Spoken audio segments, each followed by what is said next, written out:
Council meeting back to order. It's 7 o'clock. I'm going to call upon the city attorney to report out actions from closed session, please. There were two reportable actions. It was a vote 5-0 on two code enforcement matters. One was to initiate code enforcement against a property on Sierra, the other against a property on Big Pine. Otherwise, there was a council update, no reportable action on the remaining matters. All right, thank you, sir. At this time, we're going to go ahead and have the invocation with Chaplain Ball, and then the Pledge of Allegiance with Councilmember Bash. So if everybody would please stand for both.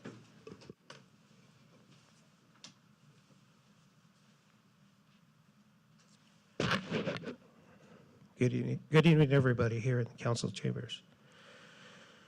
Let us pray. Almighty and ever-living God, we offer this prayer of praise and thanksgiving for your infinite love and great beauty.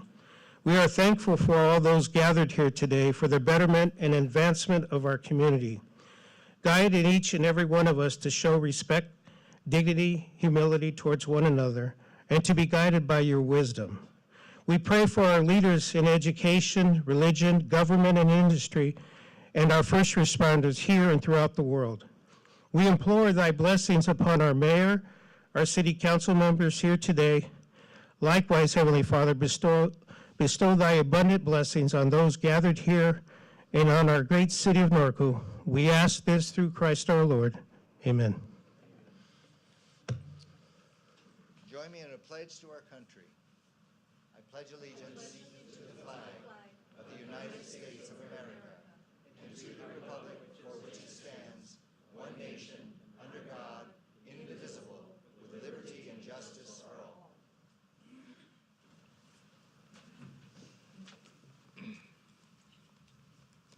All right. Thank you, Chaplain, for the invocation this evening. It's always nice to have you here. We have a couple of presentations this evening. I'm going to go ahead and call upon the city manager for the introduction of presentations. Hi, good evening, Mayor, council members. Tonight we have Emily Long from RSO's Administrative Services Manager that will be discussing the Riverside County Sheriff's contract rate. Hi, good evening. Thank you for having me. Is this going to work? Okay.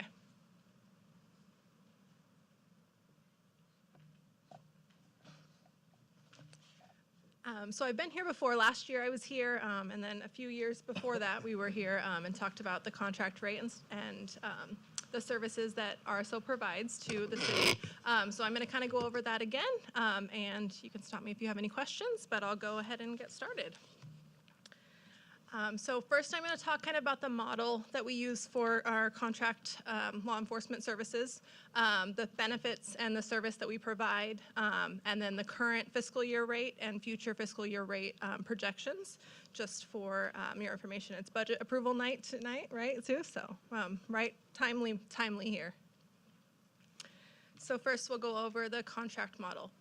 So this is a lot of words, but it's the government code that governs why we can provide contract law enforcement services to the city, Government Code 51350. Basically, it says we need to charge the actual cost of providing services. We can't charge for things that we provide the entire county for free, and other things that we can't charge for would be general overhead costs. So I'll kind of go into what those are as we get further along in the presentation. There's also Board of Supervisors Policy B3 and B4, and what these say are that we need to develop rates annually, and they need to be approved by the Auditor Controller and Board of Supervisors, and that we need to recover all the cost of providing the service for the city. Our service model, general overhead, like I mentioned before, so your sheriff, executive team, and captains are not charged to the city. They are excluded from the rate. Your rate is based on patrol station operations, and we act like the unincorporated area is a city. So the unincorporated area is charged the same rate that the cities are charged, split evenly. We include sworn and classified support personnel, and we use our labor cost, what we call Class 1, but our salaries and benefits from the current fiscal year. And we use our Class 2, what we call that, our supplies and services from the previous fiscal year. So it's actual costs of what we are incurring, and it did incur the previous year. The rate gets reviewed and approved by the county auditor controller. The Board of Supervisors negotiates with all the unions, which is the biggest puzzle piece of what we are charging, which we'll get to in a minute. But they negotiate with all the unions that are in the rate. And then we don't include any of the net county cost operations, jails, courts, coroner, PA, none of those things are in the rate. It's just the patrol operation. Building the rate is a long process. It takes us quite a while to sort through everything and be sure we're putting in the right things and taking out things that shouldn't be charged. We start in the fall. We look at every position that's filled. We take a snapshot, every position filled, what should be included and what shouldn't be included. We get our final numbers from the previous year to put in there. We compile a very large spreadsheet. And then in the spring sometime, we tell the cities what we expect the rate to be. We give them an estimate the year before also, and then the board approves the rate. This year it was approved in late April. So the service and benefits. We have been partners for 60 years, and we talked about it last time I was here. I brought the original contract from 1965 that lives in my office, and it might fall apart. It's on very thin paper, but it's kind of cool. And it doesn't say all the things. It's clearly a lot more legal language now in the contract, but it is pretty cool to see. And I'll put it away so we don't let it fall apart. But it is cool that we still have it and lives in lots of files to keep it safe. Your current term is 5 years, from 2024 to 2029. So we are in the middle of it, and this is what the last page of your current contract looks like right now, which says the level of service that we will provide to you. You can change that. You can amend it anytime throughout the contract. With a contract amendment, you just have to let us know. The benefits of contracting with us, we have the infrastructure set up to do everything for you. We hold the civil liability of the officers, so especially for really small cities, right? If something really bad were to happen in the city, the county has the insurance, so that's a positive. Flexibility and responsiveness, I'm sure many cities have benefited from this, right? If something also really bad happens, you get people from all over the place coming to help. We do all the recruiting, training, and retention of people. Human resources services, that's all done through the county. And then your specialty bureaus, none of those are charged to you. And I'm going to talk about what those are on the next slide. So all of these teams the county has, and they're not in your rate. So your SWAT team, Special Investigations Bureau, Aviation, Hazardous Device Team, we call Emergency Response Team CERT, Forensics, Academy Training, none of those are in your rate. So that's the other positive. So now the fun, the money, how much money that costs.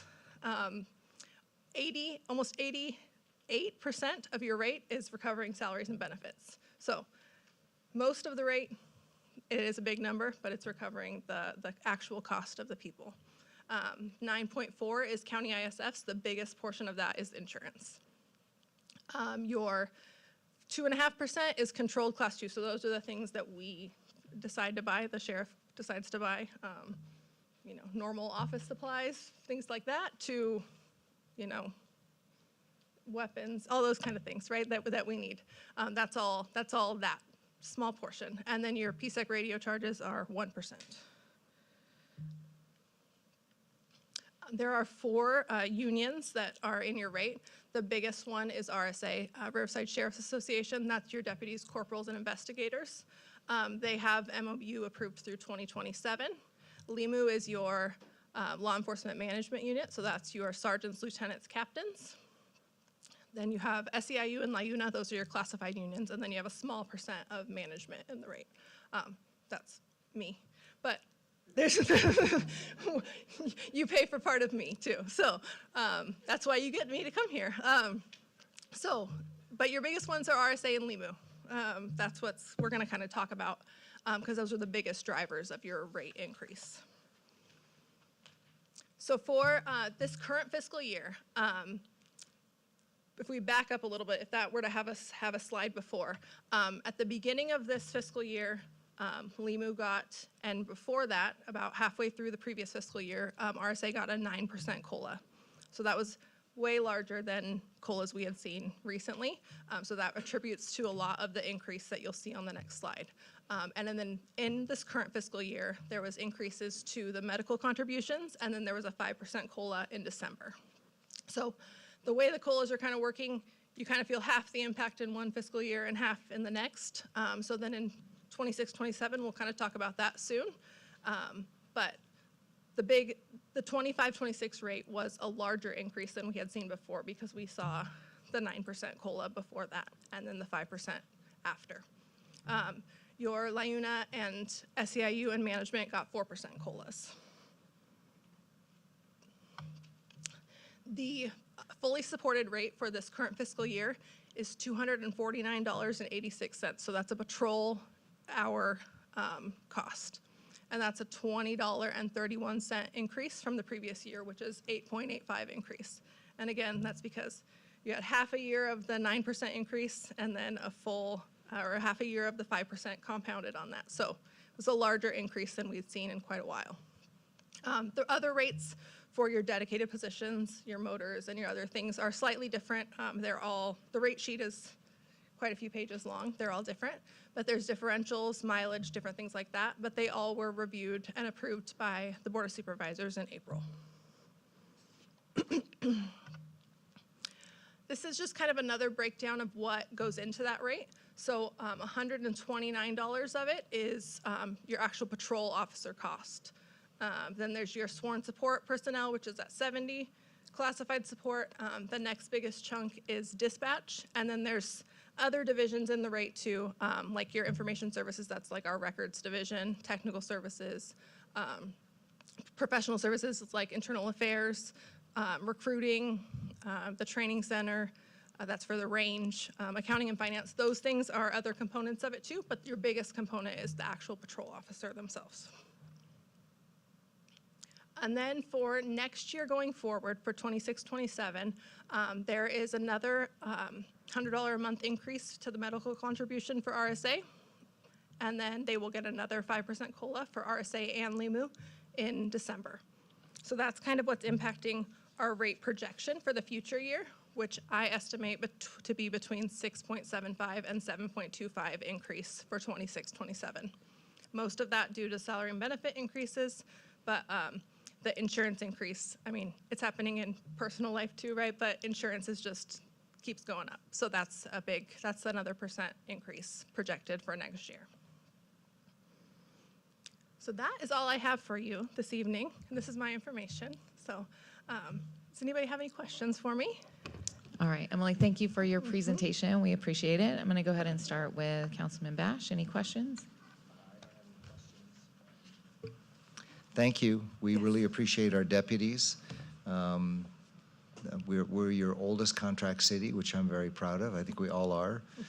We hope that the deputies know how much we appreciate them. And it's what I really like about contracting is that having come from a fire department at one point that was a city fire department, you totally stay out of our politics, which is really nice.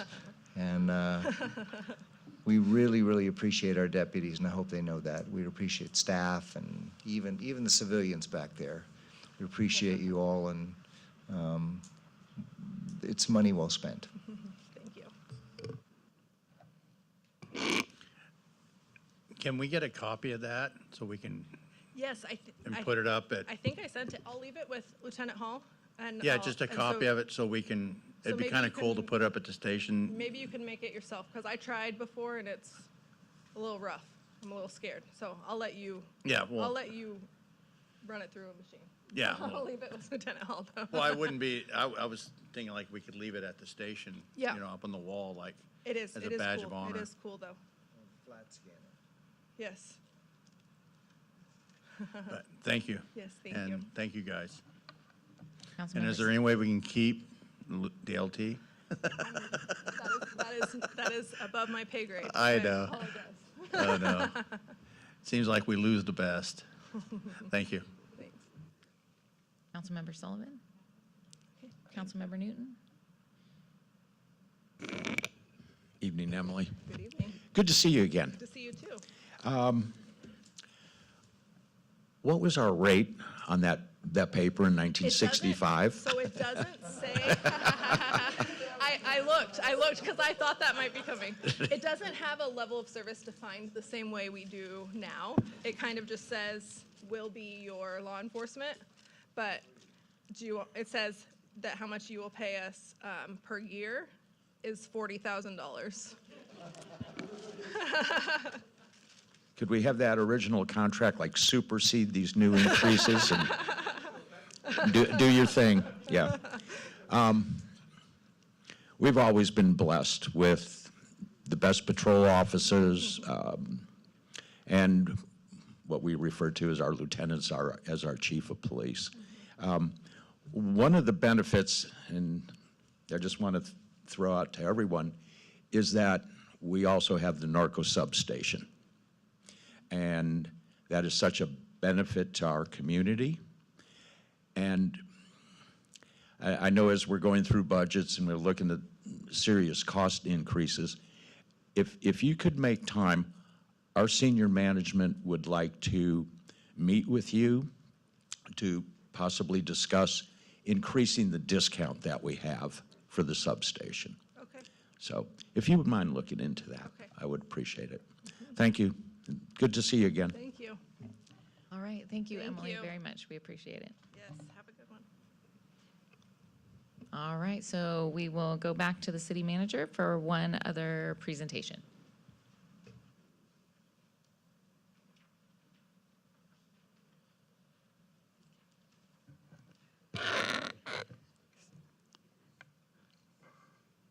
Lieutenant Hall, you want to come up here?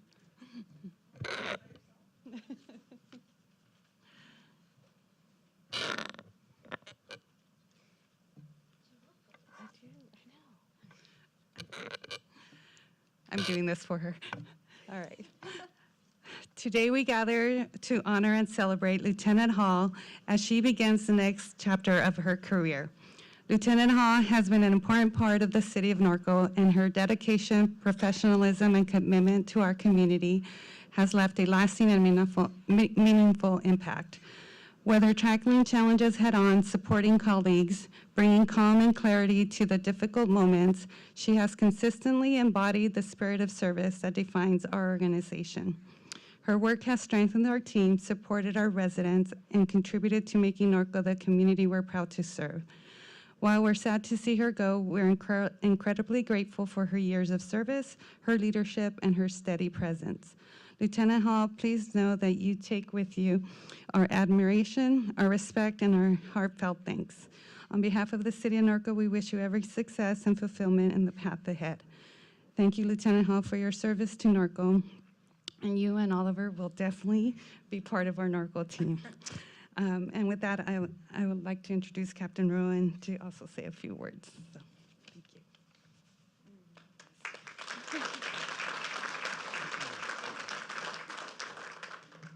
Good evening. It's good to be back here. I miss this place, but thank you for having me. I just wanted to really be here for Lieutenant Hall to just really personally thank her for the amazing job that she's done over the past 2.5 years. You know, there's a lot of blood, sweat, and tears that go into working in these contract cities, especially Norco. Norco is a, you know, smaller city, but grand in, you know, all the events and in the atmosphere and just the, you know, the love that we get from the citizens. So, you know, I say it every time I come back here. This is probably one of the most special places in this county. I've worked all over this county, and anybody who has had the opportunity to work here is blessed. And so I won't say that Lieutenant Hall is going off to bigger and better things. I will say that she's just going off to something different, because this is the biggest and the best place to be, honestly. I've been around here a long time. I say it every time I'm here. And I think everybody that comes here, whether they know anything about Norco or whether they don't, they always leave here with a very strong love and fondness for this city. So I just want to thank her for everything that she's done, for, you know, all the effort, energy she's put into being your lieutenant, your chief of police. And, you know, it's been a difficult time. Lieutenant Hall has also been through one of the most tragic times of, you know, Norco's recent history in losing Deputy Corlew. And so, you know, on top of just being a lieutenant here, managing the police operations, you know, she had to, you know, deal with the loss of a deputy, which is, you know, one of the most devastating things that we have to experience. You know, I get choked up just, you know, even thinking about it and talking about it. So, you know, Lieutenant Hall has kind of been the glue that's held this station together. You know, the deputies here and you know, trying to hold the emotions together. And it's not a difficult thing to be the leader when you have your own feelings, your own emotions. You want to break down yourself, and she's done a phenomenal job. I applaud her for that. If you guys can all just give her a round of applause. It's difficult because if anybody's ever experienced that, you know, the loss of a deputy, you know, you become like the family's adopted, you know, family, you know.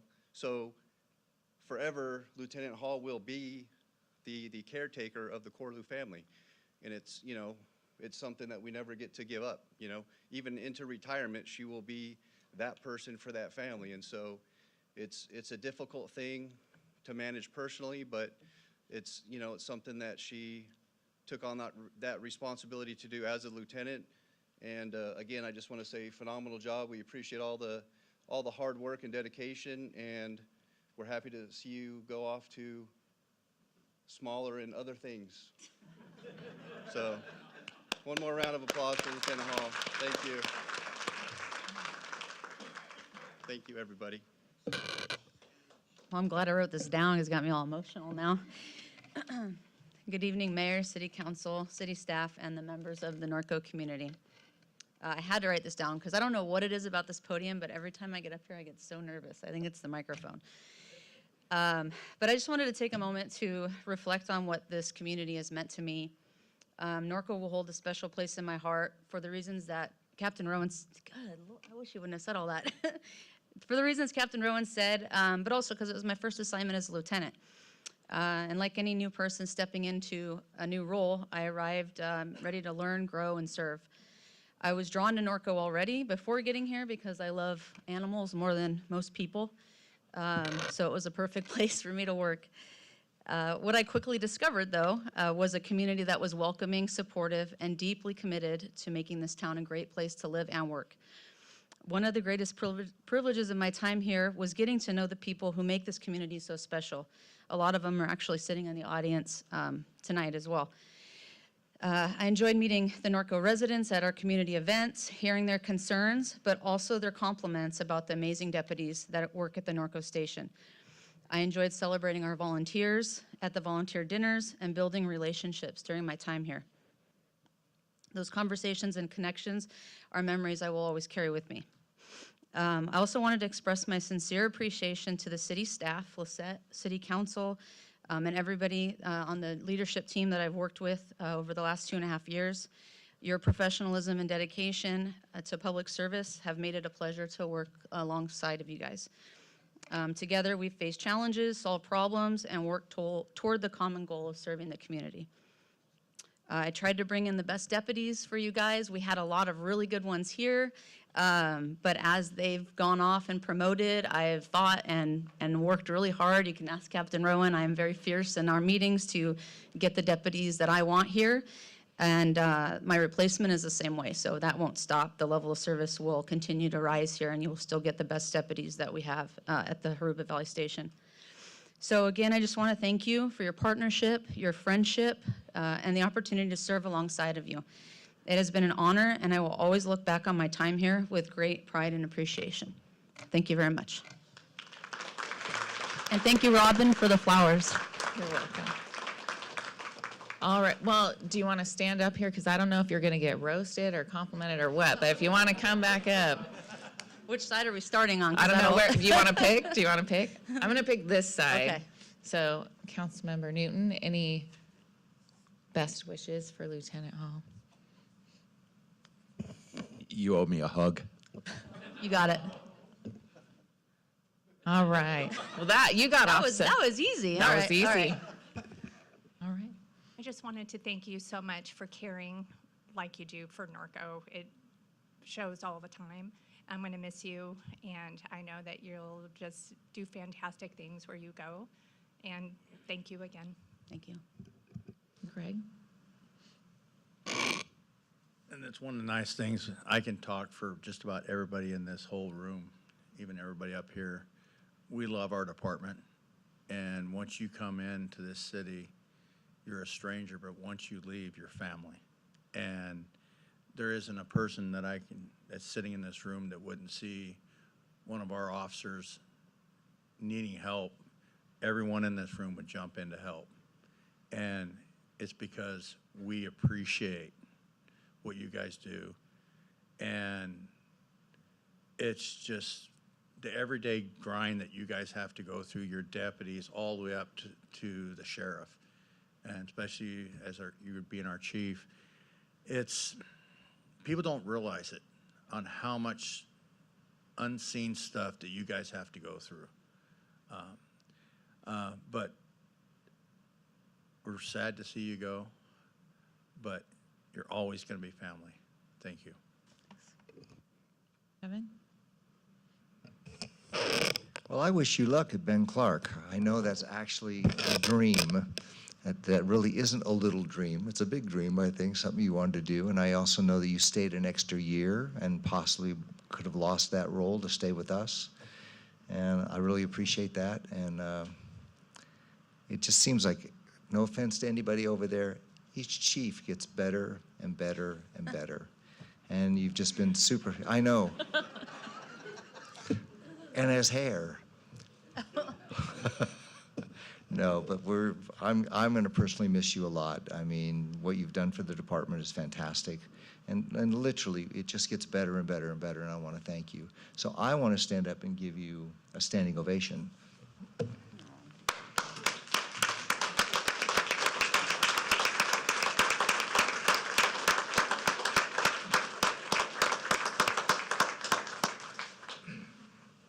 I would have expected it from the other side, not from this side. Thank you, Lieutenant, for everything. We appreciate you. Thank you. So, Thank you, guys. good luck. Thanks. At least you won't be getting phone calls and text messages from honorary council members now, hopefully, at your new assignment, right? Do you have the new number? All right. We are going to go ahead and go on to item number 1, which is our reports on regional boards. Councilmember Bash. I have no report. All right. Moving on to Councilmember Sullivan. Okay, so June 3rd, we had the RTA Budget and Finance meeting. So RTA received the first of the 3 hydrogen buses, and hydrogen bus service should start in August or September. And we have purchased 10 dial-a-ride mid-sized vans. And the Hemet RTA facility completed its solar project, and we will be starting at the Riverside location soon. And RTA is providing service to the World Cup, which started on Friday, June 12th. And they started with 9 buses, and they were almost totally full, which was nice. They transported 329 people to the game on Friday, which is pretty cool. And then June 10th, we had the RCTC board meeting, and it is budget season, and so we adopted the budget. Then on June 11th, we had the RTA TNOW meeting, and we had a presentation regarding accessible rides by the ADA certification specialist, which was very interesting. And here are just some facts about RTA. So it is 2,500 square miles of service area, there might be 250, with 2,500 bus stops. And the buses have Wi-Fi and USB charging ports, which I think is pretty fantastic. Didn't have anything like that way back when I was riding the bus when I was a kid. Ridership is up 3.3% from the prior fiscal year. And there will be no bus service this Friday in observance of Juneteenth. And tomorrow, which is Thursday, June 18th, is Dump the Pump Day. and there are free bus rides. That concludes my report. All right, thank you. Councilmember Newton.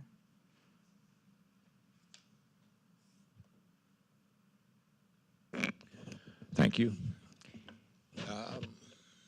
When was that? On June 4th.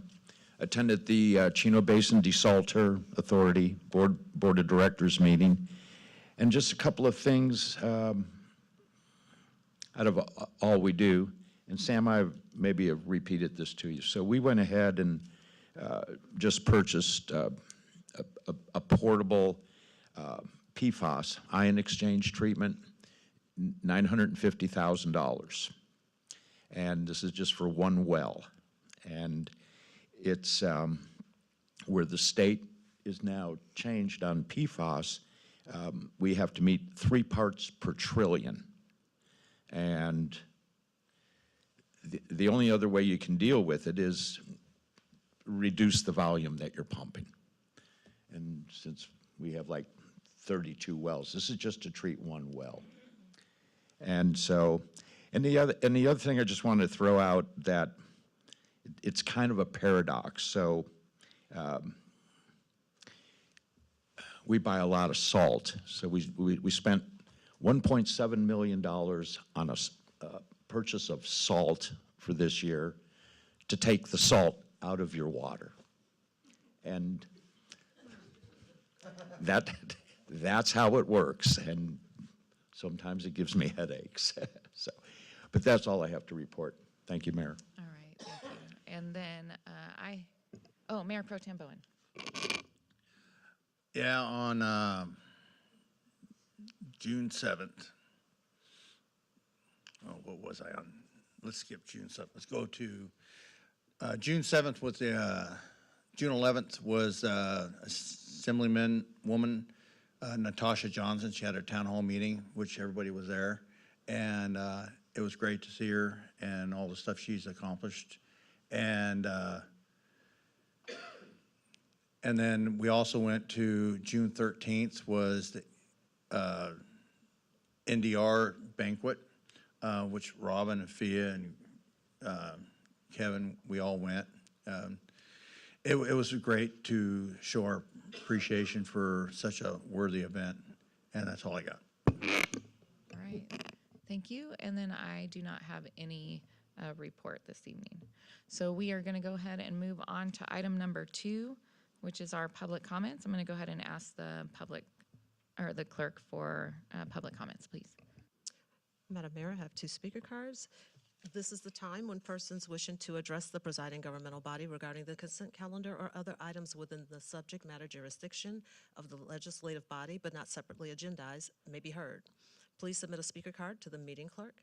Please limit comments to 3 minutes or less. The Ralph M. Brown Act limits the governmental body's ability to respond to comments on non-agendized matters at the time such comments are made. The governmental body shall not discuss or act relative to any public comments on non-agendized matters. Madam Mayor, I have 2 speaker cards. The first one is Philip West.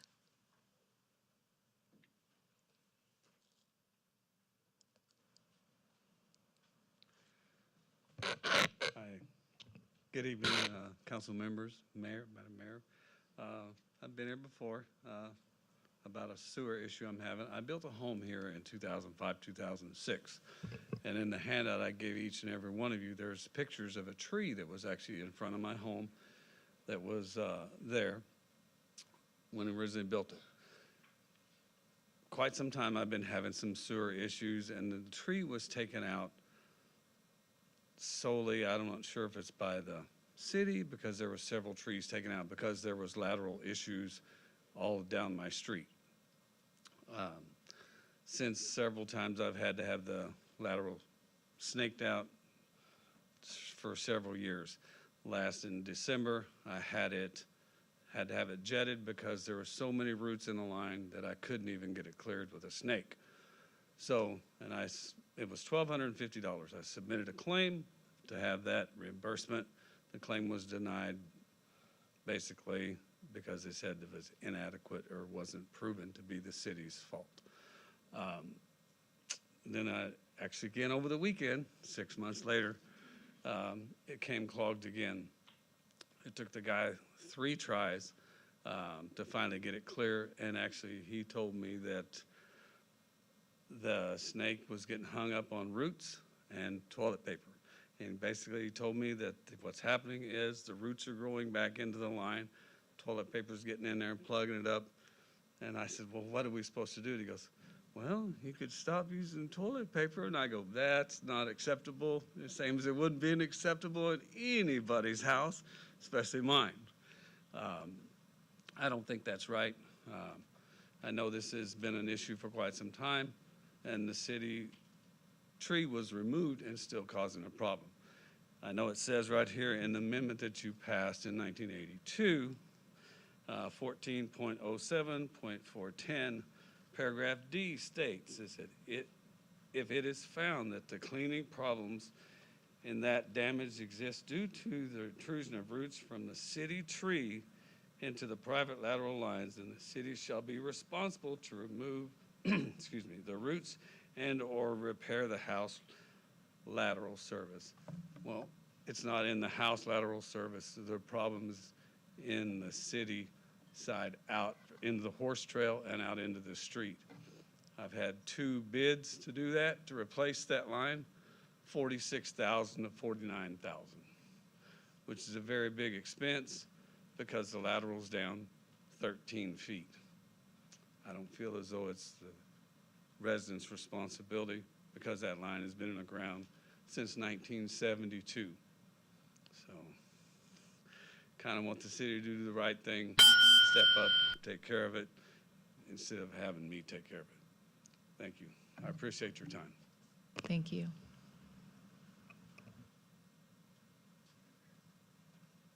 Bonnie Slager?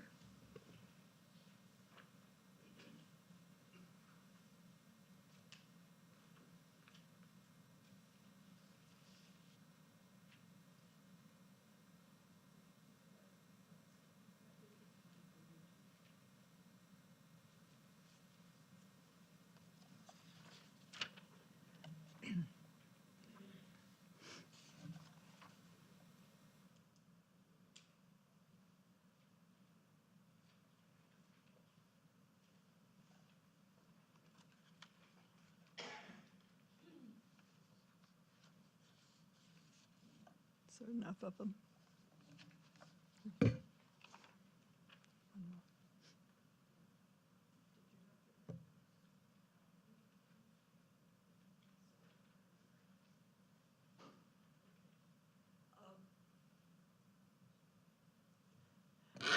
Okay, good evening, everybody. Tonight's the annual Norco Horsemen's Association presentation of the 10 most needed trail improvements list. And this is not in any particular order of one being worse than the other, but 10 that we have observed that really need some help. Some of them have been on here a long time. I always say some of them have been in here longer than, Berwyn was young when some of these got listed here. So we really need to consider some of these. I particularly like to call your attention to number 9. Now that you're working on getting 6th Street right up to the arena fencing on that last part across from animal control, then there's one little chunk, and I swear just trying to have a trail system is a challenge. But if you look at number 9, 6th Street, if you're going east on 6th Street, you get to Crestview, and all of a sudden, where's the trail go? And then when you get up by Parks Peak Park, it's on the other side of the street. So according to our maps, because we've always ridden on the same side of the street and then crossed by the park when there's fencing and go on. However, according to the trail maps, the trail actually crosses at Crestview, and that one house that's there that backs up to the park, there's actually trail along there. So if it's only maybe 150 feet, if you could put fencing there, then that would keep people, when they get to Crestview, they would cross Crestview and then go on up where there is fencing. And then once you get the part that is from Pikes Peak Park Road on in, then we would have the whole thing, which you all know this is one of the main ways that people coming into the city for horse events, they got to come that way. And so to just finish out that little bit, I think would be a huge improvement. So I hope you'll consider that one.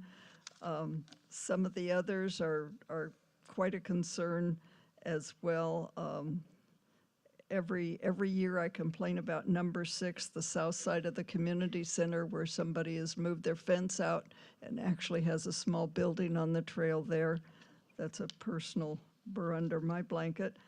And then the 2 that we put on the watch list, because we've had indications from you folks that they are going to be worked on, but we want to make sure nobody forgets about them. So hopefully we can see some movement on these. Thank you.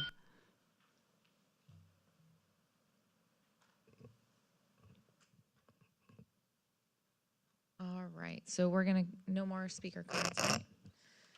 So we're gonna move on to item number 3, which is our consent calendar. Is there anyone on the dais that would like to have any items pulled from consent? No? I have a motion to approve. Second. It's been moved and seconded to approve all items on consent. I'll go ahead and call for the vote.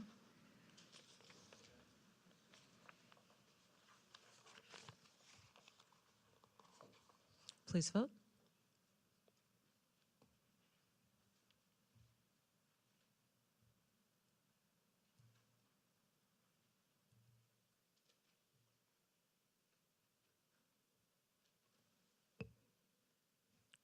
The voting reflects mayor and council voting yes. Thank you. So that will take us to item number 5. So we will be starting with item 5A, which is our 2026 annual commission appointments. So I'm going to go ahead and call upon the city clerk for this item. Hello, and thank everyone for coming out today. Would like to give you a little bit of background. A public notice announcing scheduled and unscheduled vacancies on city commissions and committees was released on May 26, 2026. Although applications are accepted year-round, those who applied by June 9th were considered to fill the current cycle of vacancies. The city clerk's office received 20 applications. The city council will make appointments to serve 4-year terms on the respective committees. The city council is requested to review applications and make appointments to the following commissions. Parks and Recreation Commission, there's 1 vacancy there. Planning Commission, there are 2 vacancies. Streets, Trails, and Utilities Commission, 1 vacancy. The city clerk will conduct a random drawing for the Measure R Oversight Committee, and there's 1 vacancy there. So the process tonight. The city council was provided applications for review. Each applicant may speak for up to 3 minutes. The city council will determine how they wish to conduct planning commission appointments. Option 1, they can appoint at this meeting, or option 2, they can hold interviews for a later date. The city clerk will provide a ballot to each council member to make appointments to commission vacancies. The city clerk will tally the ballots and announce the appointments. All appointments must be made by a 3 of 5 vote, 3 votes out of 5. The city clerk will conduct a random drawing for the Measure R Oversight Committee and announce the appointment. So we'll start today with the Planning Commission. For consideration, Anna Arnold, Alicia Campbell, Catherine Fiore, Charlotte Babbs, Daniel Ledbetter, Diane Collins, James Rowe, Jason Boersma, Jeff Shue, Christy Stell, Kai McLeod, Robin Van Geest, Terry Young, Valerie Steinbeck, and Veronica Eshelby.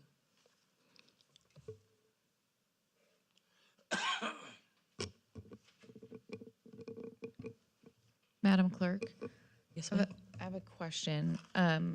There was a request earlier from council member, and I know I feel like we've done it in the past. Can we do the Measure R random drawing first? So that way, if that whoever gets selected is potentially on one of these other lists, it automatically like takes them out of our selection process? Yes, ma'am. Okay, perfect. Thank you. So we will start with our Measure R. Okay, perfect. Aaron Williams, Jason Borisma, Stephen Lemler, Valerie Steinbeck, and Veronica Eshelby. And some of them are here, actually would like to speak. So I would like to call on Aaron Williams to come up and speak.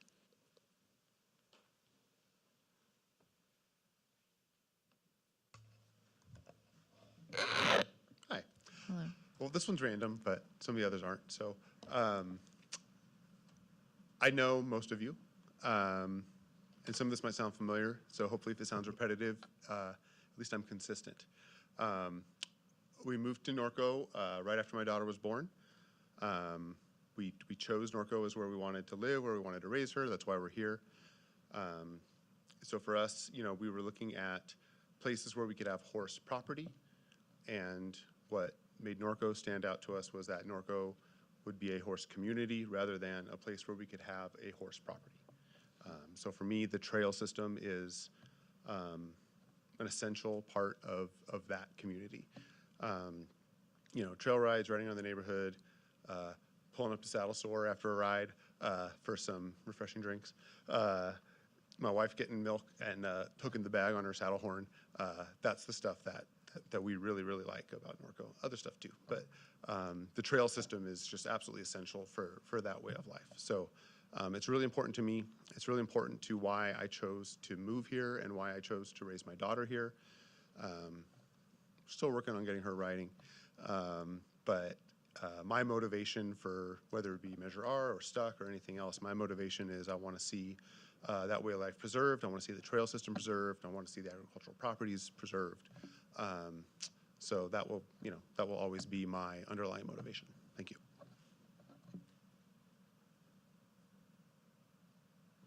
Next, we have Stephen Lemler.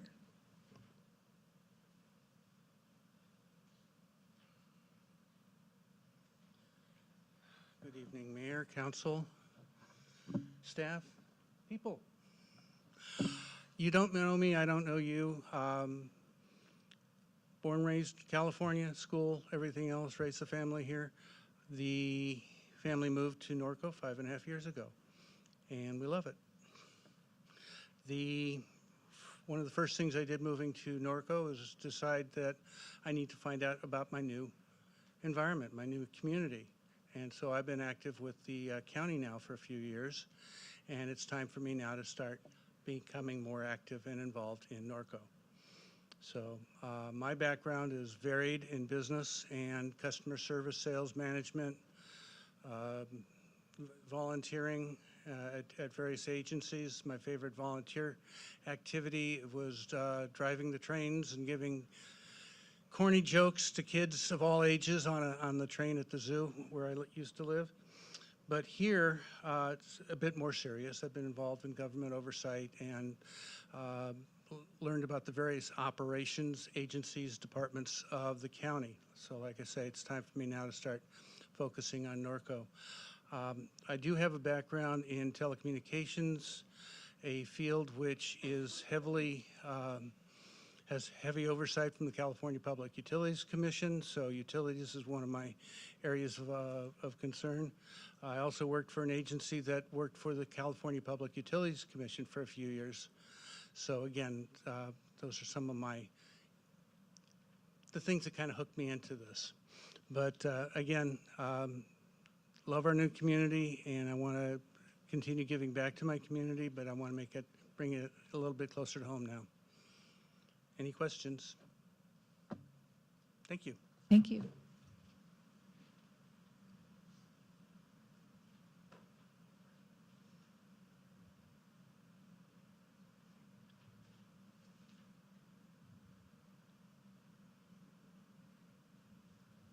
Okay, so we are to spin the wheel.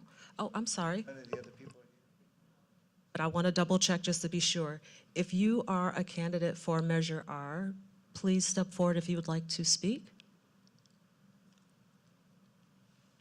Okay. Spin we will.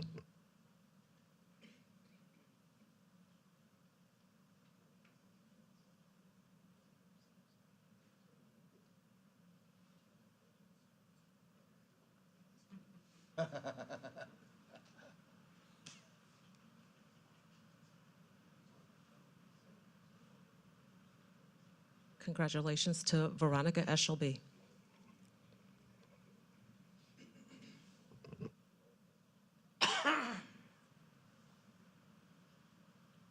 Next, we'll move on to the Parks and Recreation Commission.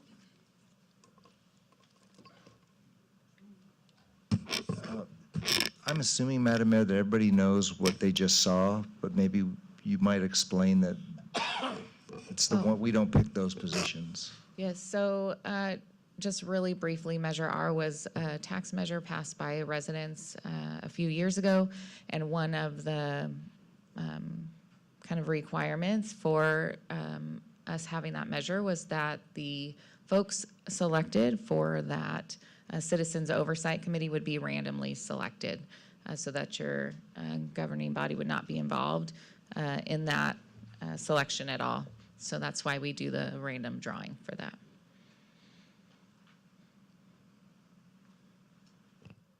Now we'll move on to the Parks and Recreation Commission. I know that Ms. Charlotte Babbs is here. Will you please step forward?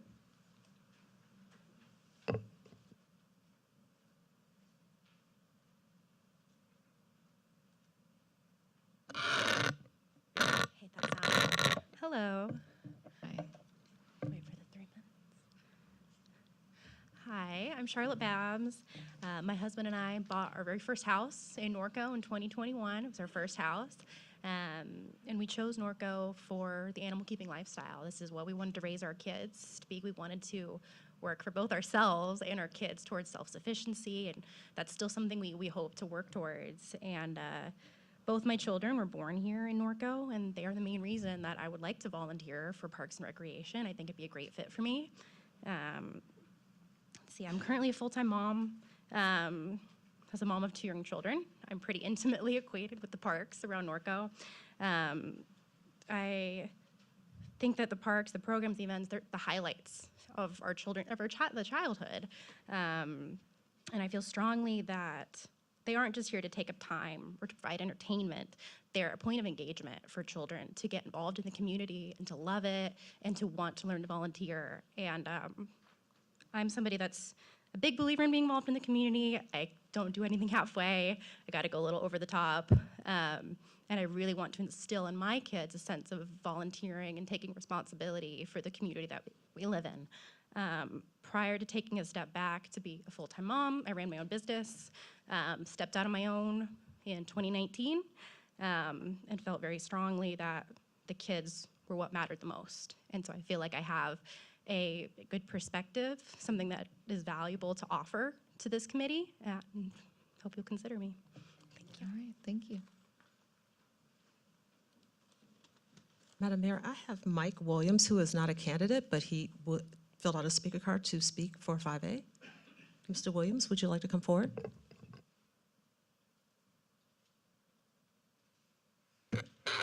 Thank you, Madam Mayor, council, staff, and residents. I'm Mike Williams, and I am the current chair for Streets, Trails, and Utilities Commission. I wanted to speak on a couple of the candidates that I see running tonight. First one is Rudy Gatto. Rudy is a friend of mine, but I will tell you from what I know about his background and the time that we've spent together, he would be invaluable on any commission that he may land on. I believe he's lived here about 10 years or so. He's a retired police officer. He's very good in public speaking to people. He'll do his research on whatever subject matter is put in front of him, and wherever he lands on his feet, he's going to be a positive and a good asset to the city and to whatever commission he's on. Jim Pollard. Jim is running again for Streets, Trails, and Utilities. He's been there since I've been there. Jim has been a partner to me. He has counseled me. We've worked together on many of the different subjects and things that have come across our desk. I put Jim at a level of volunteerism with Bonnie, with Don Pettinger, with Kathy Acevedo, with Ted Hoffman. Jim's lived here for 47, 48 years. He's probably forgotten more about this city than most of us know. And I would be honored to work with him again, and I encourage you to vote and put him in again for Streets, Trails, and Utilities. He's a solid guy and a solid member of this community.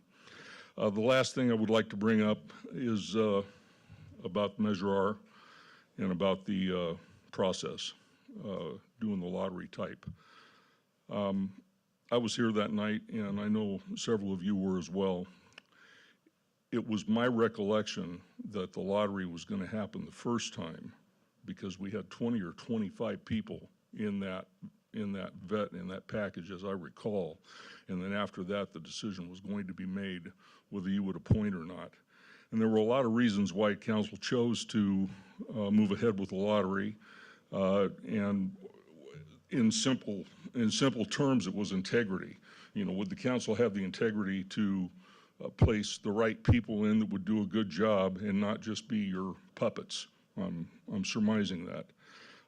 I can tell you and I can tell everybody in this room, though I have contacted council for different subject matter, to be counseled. Get your opinion, so on and so forth. Is there something I need to look at as a chair or as a member of this commission that's different than what I'm seeing? And I can assure everybody in this room that not one time has any council person ever tried to sway my decision or sway my vote on anything that I was handling with Streets, Trails, and Utilities. You people have integrity, and I think it's time that you make the decision for Measure R yourselves. It's time to do that. Get good people in there that you feel are going to be people of integrity and honor, and that they're going to stand up and do the proper job. Okay. Thank you very much.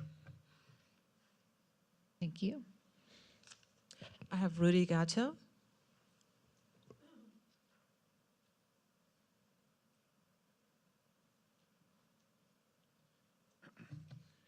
Good evening, Madam Mayor, Mayor Pro Tem, council members.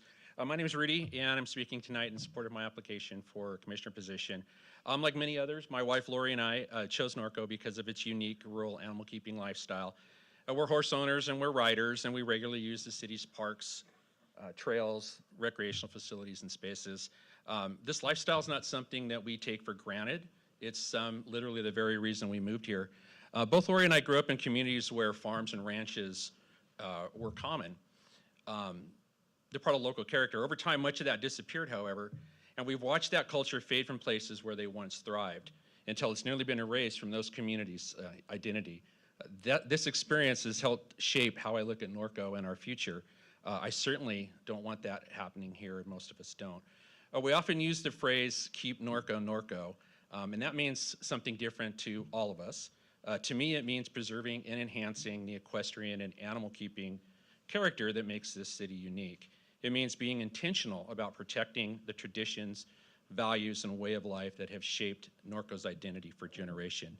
It means honoring and embracing our history and our culture while planning and maintaining and modernizing our public spaces in a way that is rooted in our heritage, yet is still forward thinking. I don't believe that this happens by accident. It requires thoughtful planning, responsible stewardship, good decisions, and residents who are willing to use their voice to take an active role in the future of our city. This belief is one of the reasons why I've become more involved in local volunteer work since my retirement, and it is one of the reasons why I'm asking to serve today. Service as a commissioner will allow me to use my extensive background and experience and contribute my voice and perspective in a way that helps Norco move forward for all of our residents while staying true to the heritage and character that has shaped our past. If appointed, I will come prepared. I will listen carefully. I will remain open-minded. I will consider staff input and public concerns and work respectfully with others. My goal will be to help preserve what makes Norco special while supporting safe, accessible, and well-maintained public spaces for all of our residents well into our future. I will take this responsibility seriously and will serve with fairness, integrity, and respect for the trust placed in me. I thank you for your consideration. At this time, I would like to ask if anyone else is here for Parks and Recreation Commission.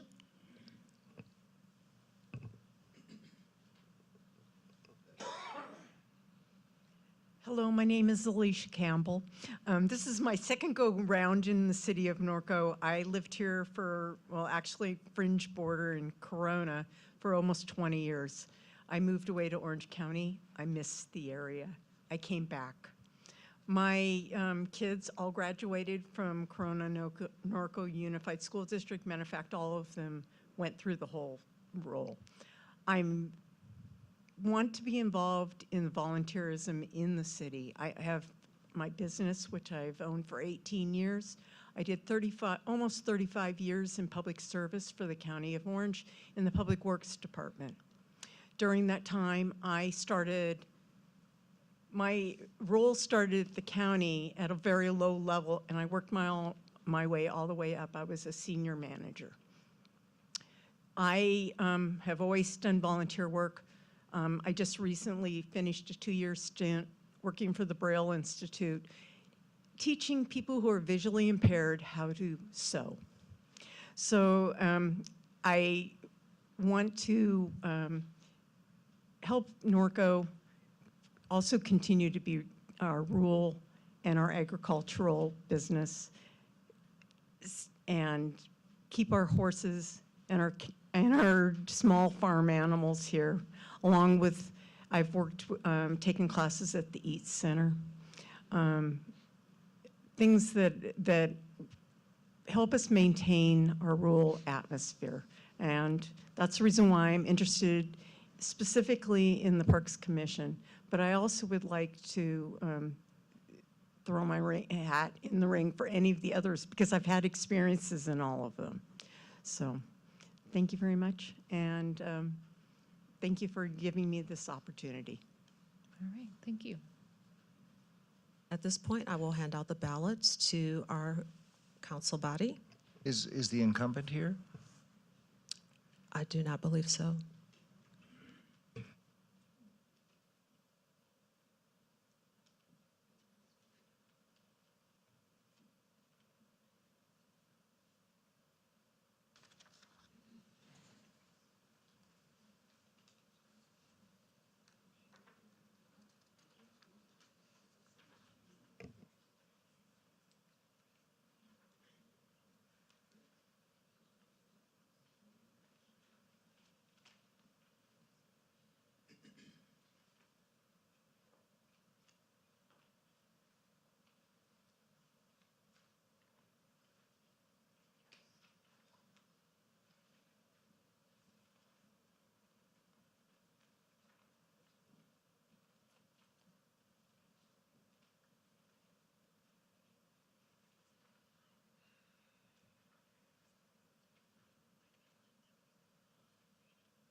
I'd like to give a little speech that I was the Streets and Trails, I was a Park and Rec Commissioner for 10 years, and I tried 3 times to get on that commission. And 3 times, I mean, I was a chair for AYSO, I was on the board for girls softball, I was a coach, I did all these things, and they wouldn't pick me, and I just kept coming back. So if you don't get selected, please keep coming back. I have to say that some of the resumes I read, and then I was kind of following people on Facebook to see about them. These are some of the most qualified people I've seen. One of our problems as a council, and I'm speaking for myself, we're right now in unprecedented times. The pressure on Norco to change from the state of California is literally unprecedented. And so we need people that they have to be up and running. So, but what I really ask is, please, we also need volunteers. There's 1,000 ways to volunteer in Norco. And come back, just keep applying, keep applying. And thank you all for coming out, I really appreciate it.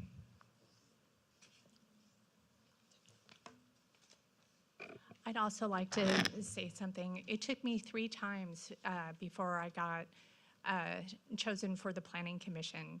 And it is no easy thing to put yourself out there and then to come up each time and say something. So I just wanted to thank everybody for applying and just keep on keeping on. It's a process, and we're very grateful. And like Kevin was saying, The applications and the resumes are outstanding, and I just wanted to thank everybody so much for coming. And Madam Mayor, the finance director asked me, so for a point of clarification, you can appoint the same person for 2 commissions. I don't know that I can remember that ever happening, but just in case there was a clarification needed.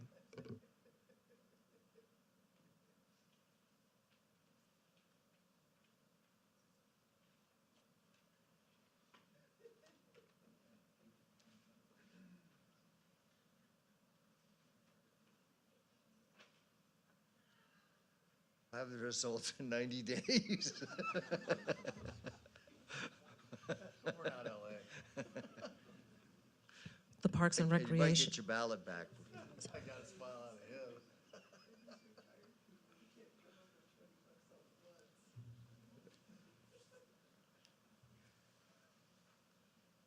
The Parks and Recreation votes have been tallied, and we would like to congratulate Rudy Gatto, who received a unanimous appointment.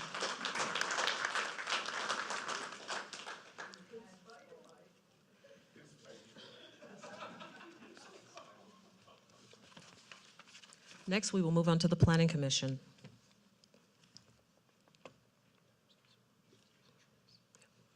Oh. We will do the streets and trails.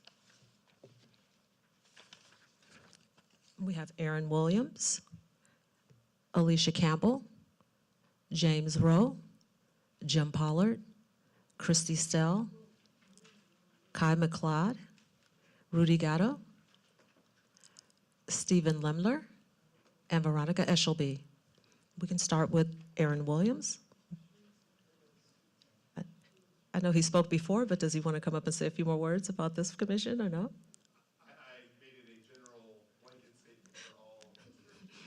Very good. Would Ms. Alicia Campbell like to come up and say a few words? I feel the same way. It was a general statement. Very good. James Rowe?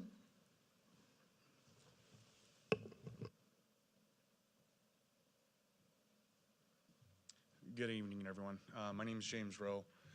I have a slightly different story than most of the people that have spoken tonight. I'm new to Norco. My family and I relocated from Orange County to Norco July 1st of 2025. So that was a very intentional decision. Both my wife and I grew up in Orange County. We have 2 kids. One of them stayed in Orange County. She's older. My younger one is in Norco High School. He's involved in the football team. He's involved in the golf team. We really bought into the community here. We are not horse people, I'm sorry. But we believed in the community that we found here. We were not looking to move. Norco found us. And so when it hit us, it was Norco and only Norco, and we took us almost 6 months to find the right place here, and we never looked outside of it. I believe in giving back to a community. I have my utility background is because I work for Southern California Edison. So before I worked for the Edison company, I grew up in construction. I did home remodels, I did tenant improvement, I understand construction, I understand the processes. I moved into the Edison company and in 8 years started moving into management. But the first 8 years of my career was spent in their planning department. So I'm very familiar with how utilities work, how they work with the city. I'm very familiar with the struggles that they have. And I would like to be able to help bridge that gap. After those 8 years in planning, I've now spent the rest of my career in management over operations. So in a short period of time, I am now sitting in as the senior manager of their distribution operations for the city of Compton. So I drive and I don't mind because I've really come to love this city. It's exactly where my wife and I have planned on being for the rest of our lives. That being said, I am also looking for a position on the Planning Commission, so I'll just try to follow suit and say this is the one conversation for all, but I would appreciate the consideration. I want you to know that I will work hard no matter what the position it is, because I believe in the community here and I want to preserve it. It's why I moved here, it's why my family loves it here, and I wouldn't have it any other way, and I thank you for your consideration. Thank you. Next up would be the incumbent, Jim Pollard.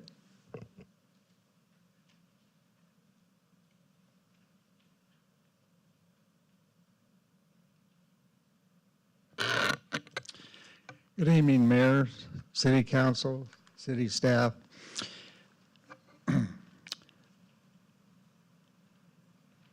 I've lived here 49 years with my wife and family. Now I'm having my grandkids grow up in this community and see what it's like. My desire to continue working to keep our rural lifestyle is very important to me, my family, and everybody in my neighborhood. I like working with the city staff, Sam especially right now. Keeping residents up to date on policies and things that are going on in the city, I think is a great relief to some of you people that maybe get some of these phone calls. I can well understand the people being upset with how money is spent or not spent. I love giving back to the city and the residents. I'm helping with NHA. I'm on the NHA keeping horse trials safe. I work with the Boy Scouts on city events that I think is very important. I'm a volunteer for the city, and I appreciate your time, and I've enjoyed all these years that I've been able to be on the street trails and utilities. But if you have any questions for me, I'd be more than glad to answer them. And I'm always available to not only your city staff and you at council, but the residents in the city thank you. Thank you, Jim. Next up, we have Christy Stell.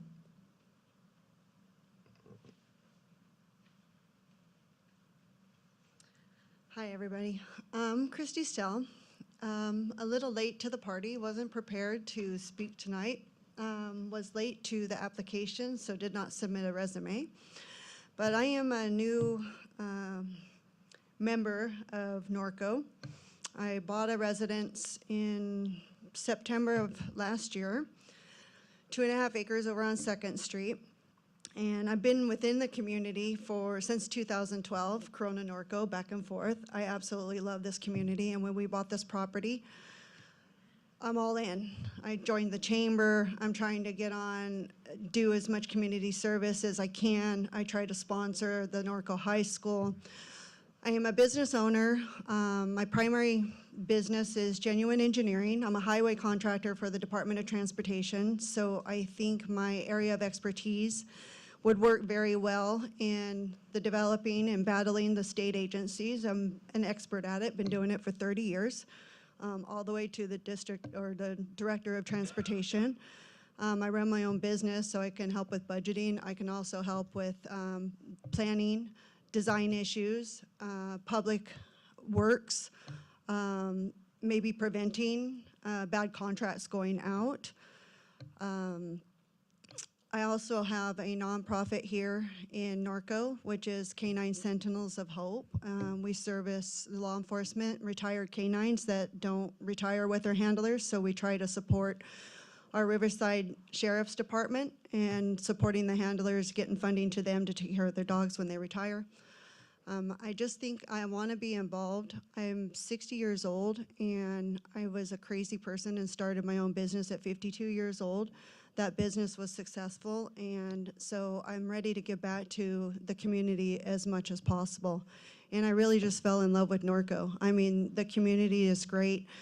I want to keep it. I see what's going on. Kevin comes into the Norco Chamber meetings, and I see the growth that the state's trying to impose, and I'm like, no, let's stay where we are, you know. So I think I can help in that area, either in the Planning Commission or help with the Public Works Department. So I'm on both, so I won't speak the second time, but I can submit my resume if you need one. Thank you very much. Thank you.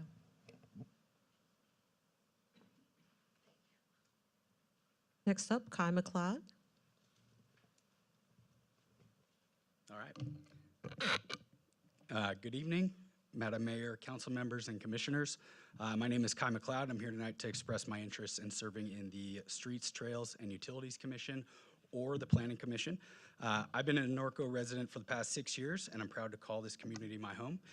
My wife and I are raising our 4 kids here, and we're deeply involved in local youth sports and the community life. Norco isn't just where I live, it's where I'm invested personally and professionally. Professionally, I have a 15 years experience in construction with a focus on infrastructure, planning, and project delivery. I currently serve as a chief estimator at Griffith Company, one of California's oldest and most respected heavy civil contractors. We perform over $500 million in revenue every year, and our work spans major infrastructure projects, including roads, airports, ports, underground utilities, and other public works systems. Many of the same types of projects that directly impact cities like Norco.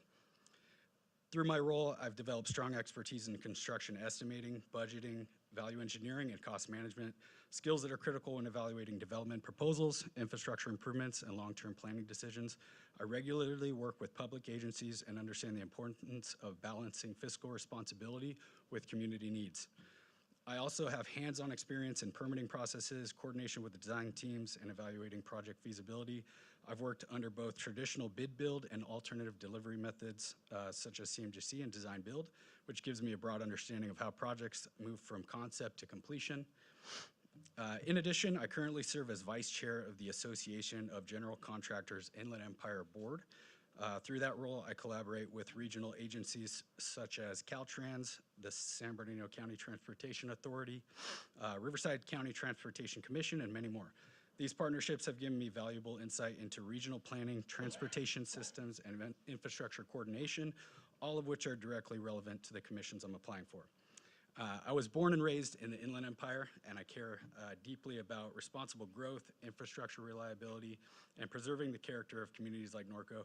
I believe my background allows me to contribute practical, real-world insight into decision-making while also representing the interests of the residents of the Norco community. I understand what makes Norco such a special place and intend on preserving our rich community. Whether it's helping guide development through the Planning Commission or supporting infrastructure improvements through the Streets, Trails, and Utilities Commission, I'm confident I can add value and serve effectively. Thank you for your time, and I'd be honored to serve with the City of Norco. Once again, my name is Kai McLeod. Thank you. Thank you.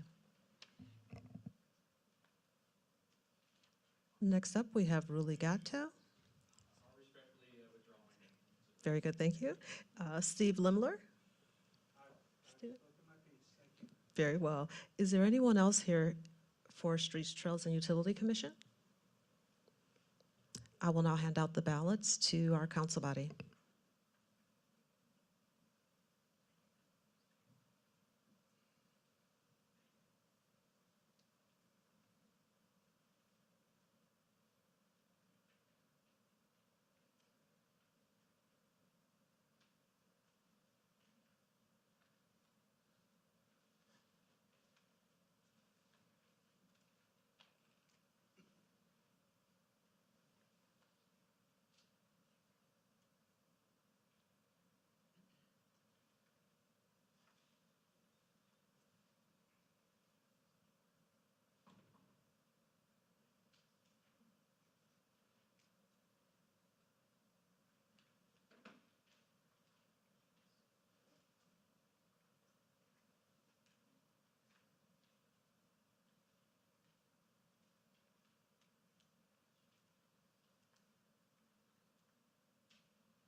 And with the votes tallied, we'd like to congratulate the incumbent, Jim Pollard, to another 4 years. Thank you.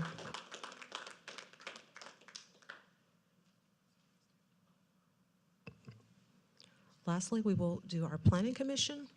We have Anna Arnold, Alicia Campbell, Catherine Fiore, Charlotte Babbs, Daniel Ledbetter, Diane Collins, James Rowe, Jason Boersma, Jeff Shue, Christy Stell, Kai McLeod, Robin Van Geest, Tara Young, Valerie Steinbeck, and Veronica Eshelby. Is there anyone here who would like to speak for the Planning Commission? And Madam Mayor, one of the actions for this item is to determine whether to hold interviews at a later time or to appoint tonight. So I'm not sure if the council wants to make that determination before you hear presentations from the candidates. If the council's agreeable, because we've heard comments from all the other commissioners already and some have spoken on behalf of planning, I'd like to take the rest of the comments first and then hold the vote. Is that agreeable to everybody? Yeah, just so it's equitable across the board. So we'll take comments first.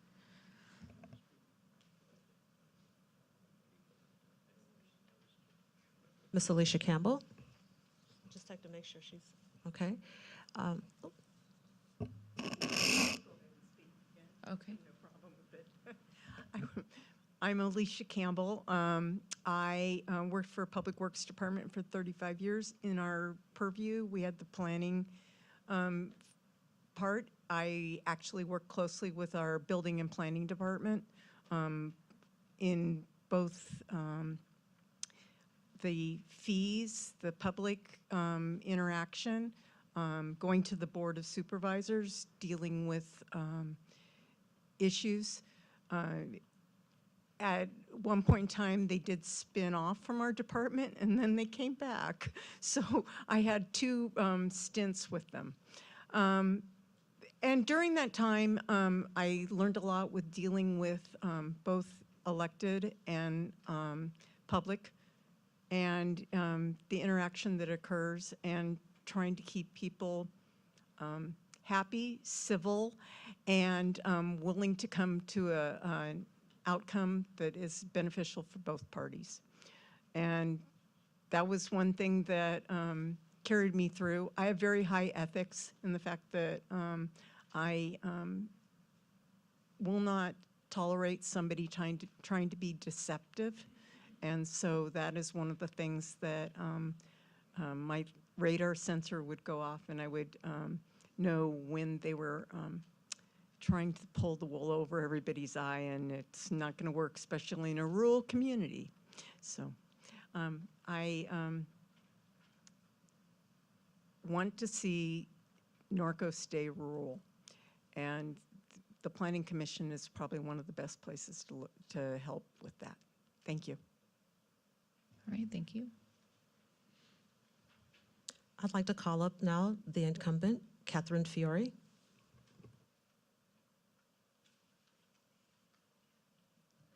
Good evening, Mayor Pro Tem, council members, staff, and community. I first want to say thank you to the council for the opportunity that I've had this last year and a half serving on the Planning Commission. I didn't know really what to expect because each month is very different as it always is. But it's been very rewarding. It's been an opportunity to get a deeper insight into what it takes to, as we all do say, keeping Norco rural, but at the same time having to navigate the kinds of limitations that are placed on a city. And those limitations continue to grow greater as time goes on. After all, we live in California. So it's tricky at times, but it's also rewarding, as I said, and it's an encouragement to me that the city of Norco takes a serious position on doing their due diligence in all aspects of making decisions. My background in construction and property management gave me an awful lot of good strength in reviewing what comes before us, in that there are so many moving parts, and they're not all necessarily sitting there on that two-dimensional document that we're reviewing. Getting deeper into the third and fourth dimension sometimes is challenging, but with the encouragement of the council and the support of staff as well. It's been very helpful for the commission as a whole to function as it should. I followed my kids here. They'd only been here a couple of months, but we decided to all join into Norco, and now we have 4 grandchildren that are taking their opportunities of getting involved in 4-H, horseback riding lessons. We prefer burros to horses. They're a lot more manageable, and a lot of chickens. But it's been very good from a family standpoint to be able to enjoy what Norco has to offer. And I very much desire being able to continue on as a member of the commission and be about enhancing our environment, keeping it Norco, of course, but also having to be creative in how we get to those places we need to get. Thank you. Thank you. Ms. Charlotte Babbs, would you like to say anything? Did she leave? Okay. James Rowe? Jeff Shue?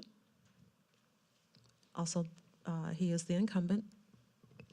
Madam Mayor, members of the City Council, thank you for the opportunity to speak in front of you tonight.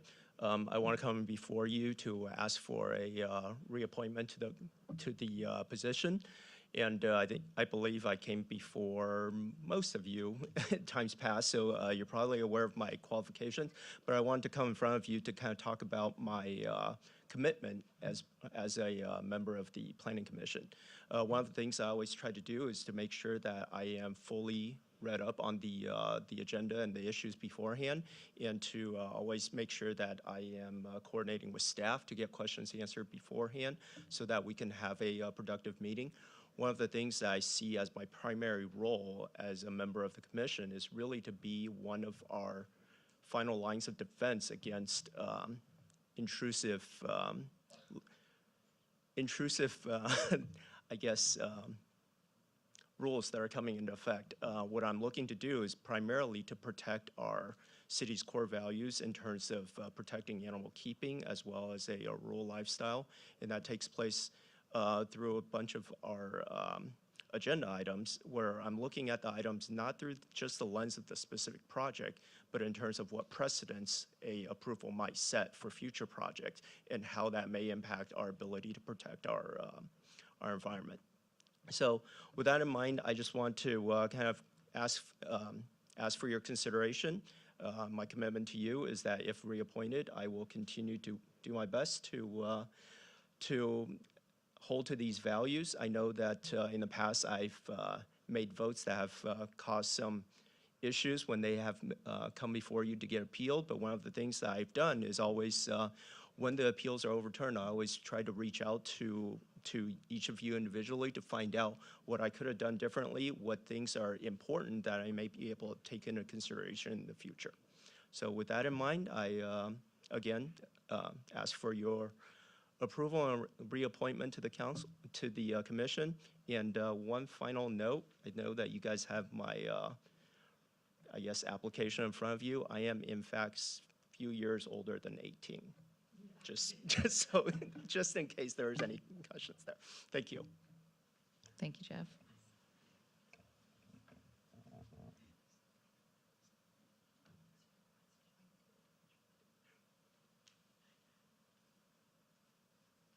Ms. Christy Steele, would you like to say a few words? Kai? Okay, very good. Anyone else here for the Planning Commission that I did not call? Madam Mayor, would you like the votes, the ballots? So we need to make the decision on interviews or if we're voting this evening. So what is the pleasure of council on that particular item? Would you like to vote this evening or hold interviews? I don't think we should interview with not every one of the candidates here. That's just my opinion. Okay. Other comments? Okay. right, so, and you're, all right, it looks like we are ready to vote. Yes, please pass out the ballots.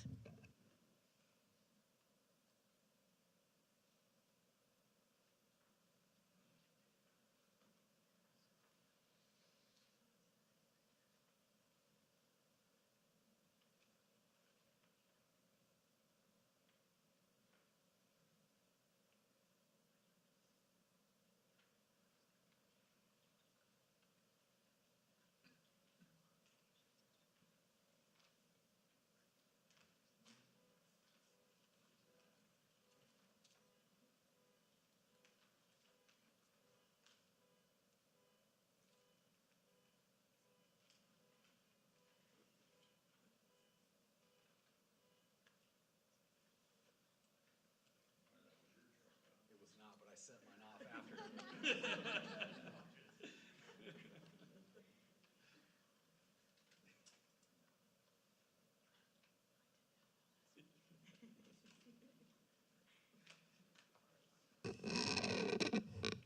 So Amanda, are we gonna hang meat in this room tonight? Man, I'm freezing.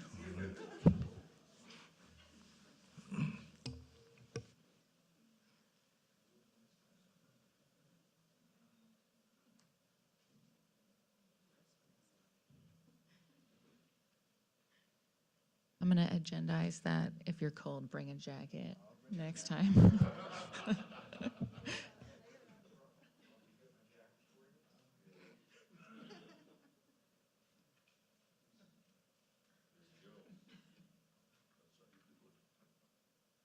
The votes are tallied. We'd like to congratulate both incumbents, Catherine Fiore and Jeff Shue.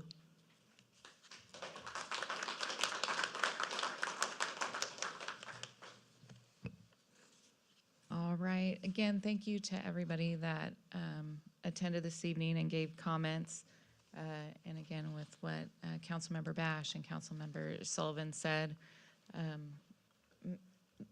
the applications and everything that we received were definitely some of the better ones that we've received over the years. So please keep trying. And I heard a lot of people mention at the podium about volunteering. I would recommend that you reach out to Amanda or email any one of us, and we'll get you contacted with our volunteer coordinator for the city of Norco.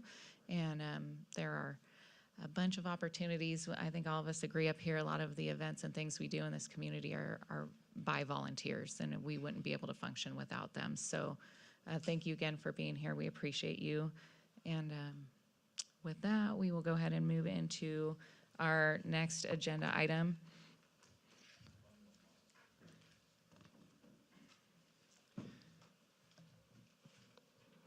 Ladies and gentlemen, without any further ado, our city attorney. Yes, thank you, Madam Mayor. Let's learn some more ways to comply with the Brown Act. SB 707 Brown Act update. What this requires. It requires two-way telecommunication or audio-video remote access for meetings going forward. If I can get the PowerPoint up, please. And as part of that, we also have to have a technology disruption policy, and we have to do outreach to underrepresented communities or get to do outreach to underrepresented communities. But tonight we have to do a technology disruption policy. That's what's before you today. And part of the disruption policy, when we have a disruption in service, we now have to announce the disruption publicly, and the meeting must recess, pause for at least 1 hour until service is restored. During the recess, staff is to make a good faith attempt to troubleshoot. We may convene into closed session if we have closed session on the agenda during the 1 hour break. During that break, our troubleshooting will consist of going through the platform software, resetting equipment, using alternative networks or hotspots, activating backup, or contacting technical support. I've got a hunch that those are probably ordered backwards. I think the first thing we would do is contact technical support, who would go through all those for at least 1 hour. After 1 hour, we can go back into open session if during that 1 hour service is restored, or if it is not restored, we can determine by roll call vote that restoration efforts were adequate and continuing the meeting serves the public interest. If council does not wish to continue the meeting after a disruption, we can also adjourn the meeting. The Documentation, the city clerk will document the nature of the disruption, the time that we took, the efforts that we took, and we will add those to the minutes. For adding the two-way audio-visual platform, we will require a Zoom webinar subscription. That'll be about $960 a year. It will require IT readiness, staff training, and consistent procedures across all departments. This is going to be a bit of a sea change for cities. It starts on July the 1st. We will see the wisdom of this law. For some cities, it may not have much of an impact. For cities like Los Angeles, where everybody can Zoom into the meeting and make public comments, they may be dealing with a substantial amount of increase in their meeting times. The recommendation tonight is to adopt resolution number 2026-55. That adopts our telecommunications disruption policy. The benefits: we will ensure legal compliance with SB 707, the Brown Act, have clear operational procedures in the event of a service disruption, and protect public participation rights. I'm available for any questions. Thank you for the presentation. Councilmember Bash, any questions? Just one, and you don't have to answer. Why? This is so, just why? I won't even say the stupid word. I'd say the question is the answer. Yeah. Why? Why would they do this? Yeah, and you know what, Los Angeles, they could go on all night. Yeah. Well, the state made this applicable to all of us, but not themselves, so I guess that's your Well, point. that's how it works. Yeah. Mayor Pro Tem Bowen, any questions? Councilmember Sullivan, any questions? Councilmember Newton, any questions? Thank you. How would this affect, like, with public comments? Because I think with our statement, like on public comments, we don't ask if there's anyone online. And so, like when you mentioned LA, okay, that they can Zoom public comments, right? Yes. Okay. We will be able to also. Instead of a speaker card, they will do a thumbs up or whatever the Zoom functionality is to say that you're in line to make a public comment. Great. Yes. Thank you. Colin, I did have one question in reading the packet, and I know we're adopting the resolution, but did I read correctly that one of the other provisions was that we wouldn't have to publicly post or notice for the Brown Act if we were joining remotely as council under one of the approved listings? Yes, you don't have to publicly notice your location that you are Zooming from under Just Cause. So normally, if you were doing a teleconference meeting, everybody would have to post their individual location. You'd have to open that location up. The public could come and watch you on the phone. Just Cause deals with situations like you have an illness, you're taking care of a family member. In those cases, you don't have to allow people into your home. There's a privacy issue there. You do not have to post your location for Just Cause issues. There's still traditional teleconferencing where we do, but not for the new Just Cause provisions. Okay, under the Just Cause, did they change it for work-related absences, though? It is a work-related absence that is related to city business. Dang it, all right. So it's always great when you're gone and you have to post, like, on your hotel room or wherever you're at that you're having a public meeting. So I was hoping that that's what the work-related one was. But it's only if you're gone on city business. Correct. So if you're able to tell the hotel room 72 hours in advance and they tell you the room that you're in and then they can post it, you can go ahead and post it outside your room. Otherwise, it's very difficult to do that. Yeah. All right, any other questions? Greg? Yeah, so when we go to this public forum, do they have to tell us where they're at, or they can just claim from anywhere? They can lie, they can say they're Mickey Mouse, and they can tell you they don't want to tell you where they're at. That was it. Any other questions? All right, thank you for your Thank you. presentation. Do we have any cards on this item? No, ma'am, there are no speaker cards for this item. Oh, Mr. Williams. I'll make it.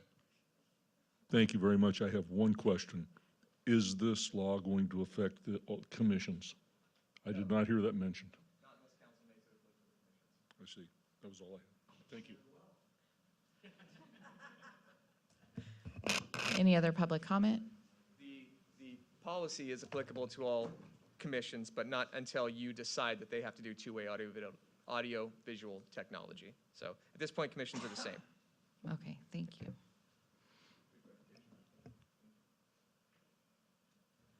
All right, so we're going to bring it back to council for discussion and action. Council Member Newton, any discussion? No discussion. Okay. So, okay. All right, a motion to approve. Second. We'll call for the vote. Please vote.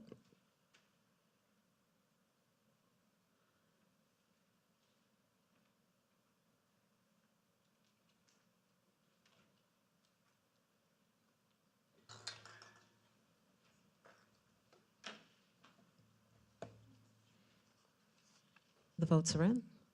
The voting reflects mayor and council voting yes. All right, thank you. So stay tuned. Sounds like we'll all have a little bit of a learning curve. Next item of business is our approval and adoption of the city's operating and capital improvement budgets for 26-27. So I'm going to call on our finance director for the presentation, please. Good evening, Honorable Mayor, City Council members. This evening we'll be presenting the proposed budget for fiscal year 26-27. So our mission statement, being that the mission of the City of Norco is to serve its residents, businesses, and visitors in a friendly, ethical, and cost-effective manner with excellent customer service to provide and preserve a high quality of life that values its identity for Horsetown, USA. This mission statement serves as a guide for all departments and staff in utilizing available resources to provide excellent customer service. In addition, our core values also that was adopted back in December 2025 is also one of our main philosophies to preserve, protect, and promote the city's agrarian heritage, all-American small-town character, agricultural animal-keeping lifestyle, and rural equestrian-oriented atmosphere. So the budget process is an involved process, but it is long-living all throughout the fiscal year. We do start out the fiscal year every July 1st with an adopted budget for the operating and capital improvement program. And periodically throughout the year, we will provide reports to council, mainly in mid-year, around February timeframe, where we will make any sort of adjustments based on updated information received from staff and consultants to provide the latest figures for recommended budget at that particular point in time, essentially halfway through the year. March is where we begin planning for the next year. We began in March doing the budget priorities, which is where staff and council discuss what will be prioritized so that we can take that to develop our respective department and fund projects and operating expenses. We also go through a series of budget workshops. First one starting on May 20th, where we outlined the initial preliminary budget for the operations based on the present scope and scale of operations, and then the priorities previously discussed with council. The second workshop was on May 26, which discussed primarily the capital improvement program budget, where we outline and prioritize the projects and presently planned projects for the next 4 subsequent fiscal years. Aggregating council feedback, from both operating and CIP workshops, we brought an updated preliminary budget to council on June 9th and addressed questions and feedback in there, which then brings us tonight, where we are bringing the proposed operating and capital improvement program budgets for adoption. So tonight's presentation will be a condensed version of what was discussed before, but we wanted to give the high-level highlights of what is going to be proposed in the request for adoption in both respective budgets. We're going to be kind of giving a overview of the Norco dilemma and our challenges in facing and funding our aquarium lifestyle. Where we stand as of present estimates for ending the current fiscal year for our fiscal year 26 operating budget. I'll give an overview of the fiscal year 26-27 general fund, as well as other funds, and then an overview of the CIP budget.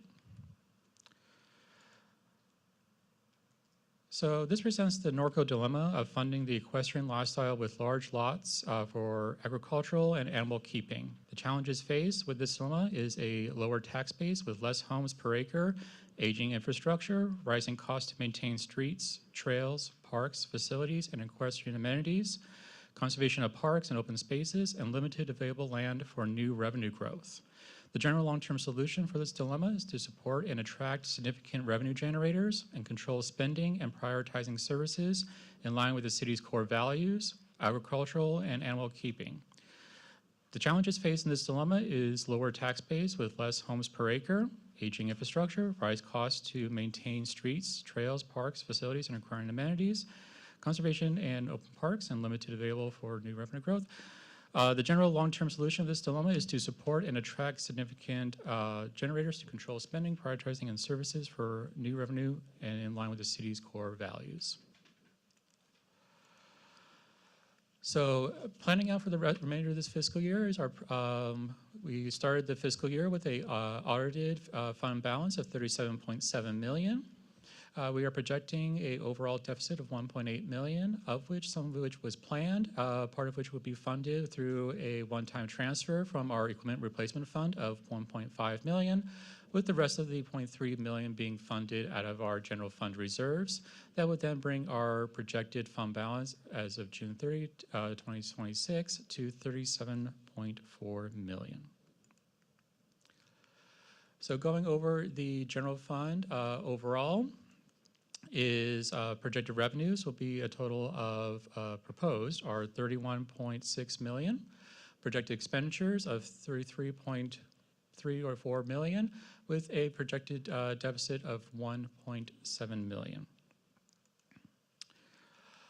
Of which it is staff's recommendation utilizing the available starting fund balance of $37.7 million. The 1.7 will be split between a portion of it going to the costs associated with certain economic development projects be applied against the reserve for economic development, with the remainder going towards a general fund reserve of $1.7 million, leaving a ending fund balance of $35.6 million at the end of that fiscal year. So total expenditures are projected to exceed total revenues. This was caused by current inflation trends where cost of most items outpace the available inflation of revenues. Cost of services are continuing to increase. Public safety costs are continuing to increase at a high rate. And there's also limited tax growth as no new developments are expected to be completed in the coming fiscal year. So throughout the budget workshops, there were some budget items that were adjusted, and overall impact from the initial preliminary budgets that was proposed from the preliminary budgets to the proposed that tonight are aggregated here. These were efforts to reduce the overall general fund budget deficit and readjusting priorities. So going through each individual item were the removal of 4 positions that are currently vacant, such as the IT manager, IT analyst. These are being moved to contractual services with the difference as a cost savings being reduced to fund those contracts. HR administration position and the customer service supervisor position was removed with the overall impact between the general fund, water, and sewer respectively for all those 4 positions. We did remove funding for 1 new proposed position, was an initial request for an IT technician that was removed from the budget. Reduction in updates to contractual positions, specifically building official and planning services, as those are proposed to being brought in-house. We did update the salaries from recent recruitments, so we essentially budget at a amount if a position is vacant, and then depending on what salary range they come in, we then adjust it to the budget figure. We did also remove funding for intern positions. Those can be done through school programs, and then also removal of a part-time position. There's also a reduction in vehicle replacement charges for 3 divisions for a total of $75,000. We did have a small revenue adjustment to match the incoming expense for those. As part of the NGEA now approved agreement, the fiscal impact of that was $55,000 towards the general fund. We did reduce funding for appraisal and assessment costs, specifically towards the Norconian side of $75,000, as well as there is a net neutral transfer of costs for an administrative assistant position from community operations to community development. Overall general fund reductions is $785,000 for the general fund, water $44,700, and sewer $44,600. Brings us to revenues. We are projected to bring in revenues for the general fund, specifically at $31.6 million, of which this is a 0.47% or a $147,000 increase from the previous budget year. These are based on current forecasts and projections received from consultants such as HDL for sales tax and other property tax areas, and estimates from staff based on expected activity during the year. We continually monitor these and propose updates during the year, typically during the mid-year timeframe, as more data and activity becomes available and more facts and circumstances are known. Overall general fund revenues by source, these are generally received mostly from sales tax, approximately 34%, with the remainder, a majority of it through property taxes, 24%, 10% from property tax, and the other 14% from property tax in lieu of VLF, making up majority of the graph. Looking at present and seeing the most recent revenues, we are remaining fairly flat with minor increases in certain areas, such as sales tax going up approximately only 2% from the previous year. Looking at revenues overall over the last several years, we can see that we have seen a little revenue growth over the last few years. As part of our ongoing efforts, we will continue to look and find new or enhance existing revenue sources to help curtail that up to keep up with rising costs.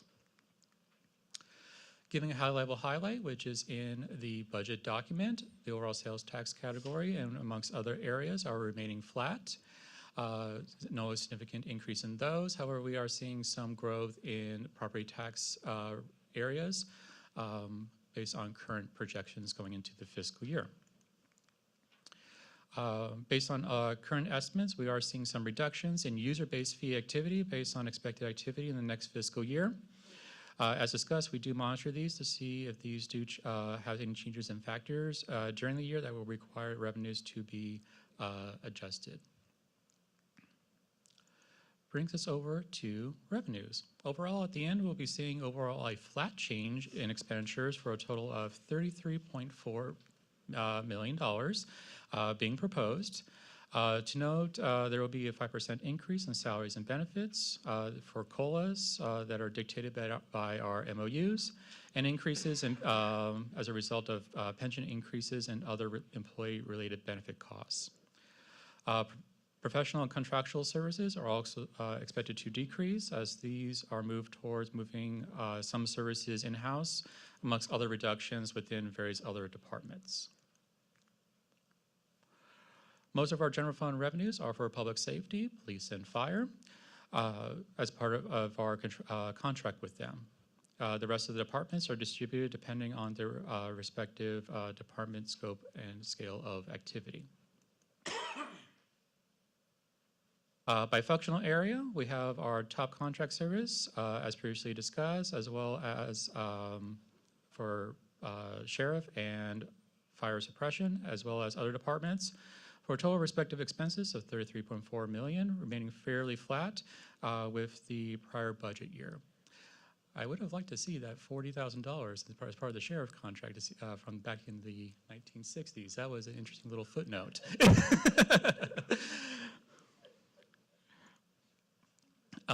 Then seeing these figures in graphical form, you can see a majority of these are primarily through sheriff and fire, making up approximately 47% of our budget, and the remainder through the respective other functional departments.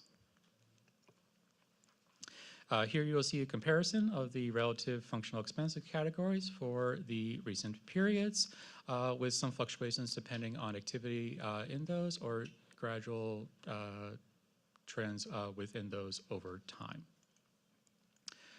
Brings us to fund balance, where we do have fund balances or reserves as part of our general fund that we do keep essentially in our back pocket in the event that we ever need for any particular event, ranging from emergencies, which is essentially 25% of our general fund expenditures, to economic development, which can be used to fund economic growth to help give seed money to those particular projects. These particular buckets are funded as part of our general fund policy. Majority of our general fund balances or reserves are in undesignated at a total of $21 million, with the second most for emergencies, which is a percentage, 25% in this case, of general fund expenses that is per dictated in our city's policy. Looking over the last 10 years, we can see a trend of revenue and expenses and fund balance go up through the most recent proposed budget. We have gradually had years of positive revenue growth and proportion of expenses, but these have tailed off and have become where expenses have exceeded revenues, needing to utilize fund balances. Measure R. This is essentially a special revenue, that a tax that was approved back several years ago. This one, based on recommendation of the Citizens Oversight Committee, did approve a budget for that. A recommendation to council based on council feedback. There were some modifications downwards to those for those that we'll go into later in the presentation. We will have a total of expenses of $20.7 million of expenses, primarily relating to capital improvement projects.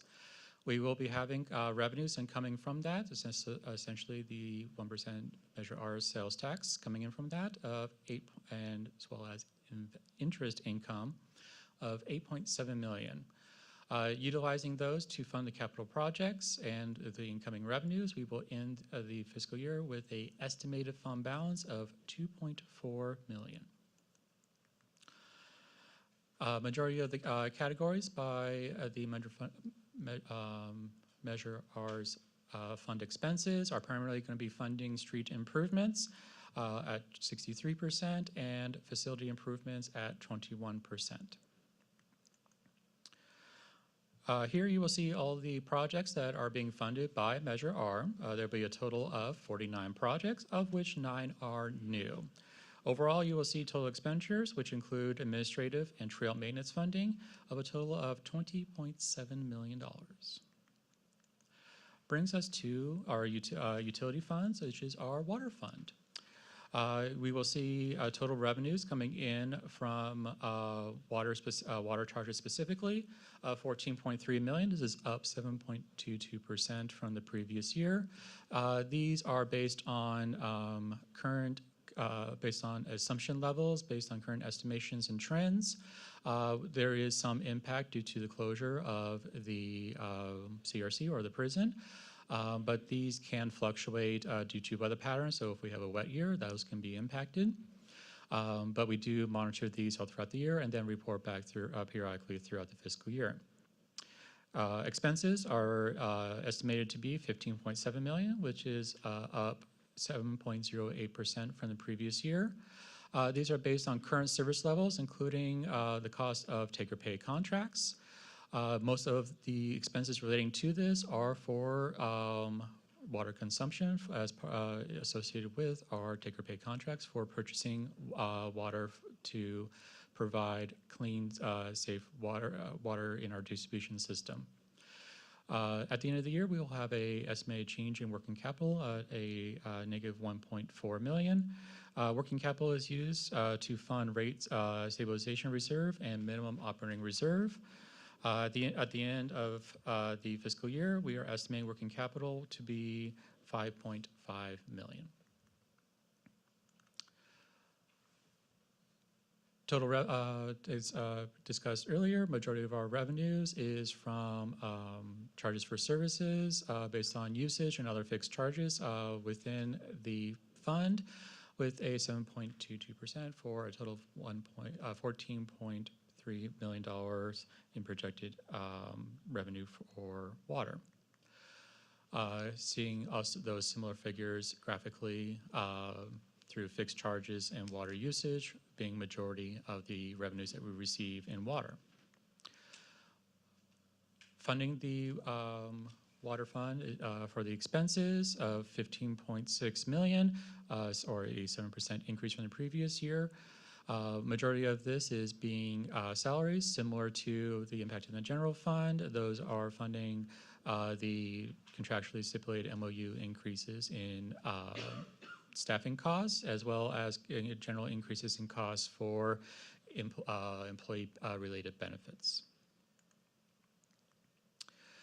Seeing that majority of our expenses, or 54% of it, is purchased water and utilities, with the remainder going to salaries and debt service.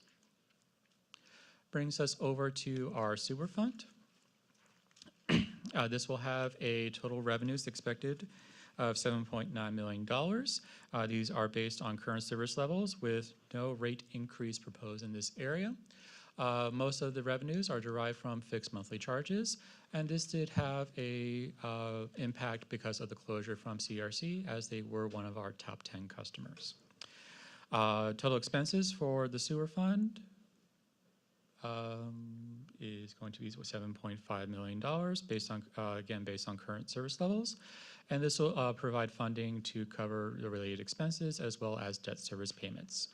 This will have an estimated change in working capital of $444,000, which will fund capital projects and minimum operating reserves. And we are estimating that our working capital will end at the fiscal year at $6.8 million.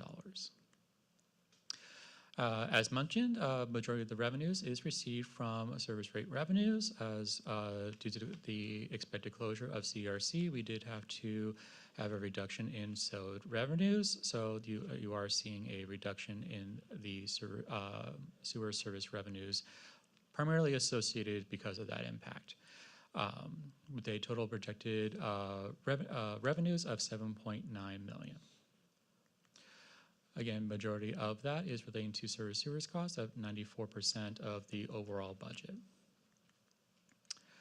Brings us to expenses of $7.5 million, which is an increase of 1.25%, with majority of these costs going towards contractual professional services and debt service. There was a 9.8% increase in salaries and benefits from the previous year, for a total of $968,000 for that particular expense line item. Overall expenses do go to pay for contractual professional services, a total of 48% of the overall expenses. The remainder, the second most majority of being debt service and overhead charges at 27%.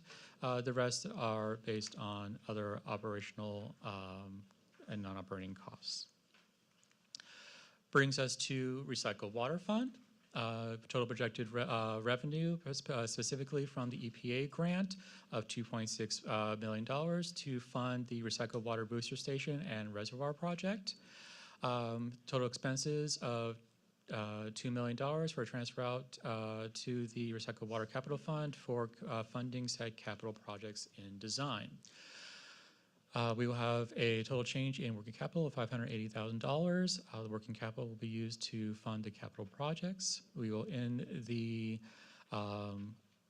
fiscal year with a total of $2.8 million, and there is still an outstanding loan from the sewer fund of $3.2 million.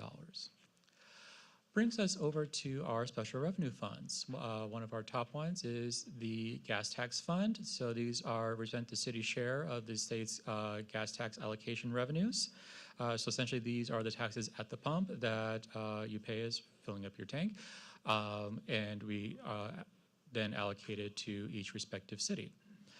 These are essentially have a restricted use on how they are used, primarily used for traffic light maintenance, pothole repairs, utilities, tree trimming, and so forth. Projected revenues are based on numbers provided by the state. They did have some fluctuations because of the fluctuations in gas prices, with a total expected revenues of $785,000. In here, we will also be having expenses of $842,000, which primarily go towards traffic signal maintenance and repairs, street maintenance, and salaries and benefits as part of the upkeep for the streets.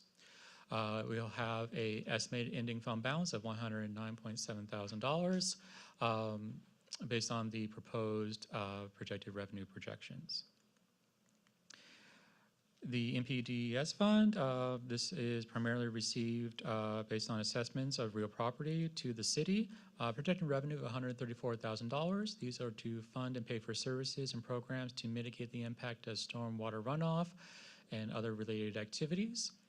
We also have a projected expenses in this area of $160,000, primarily going towards salary and benefit allocation towards this particular area.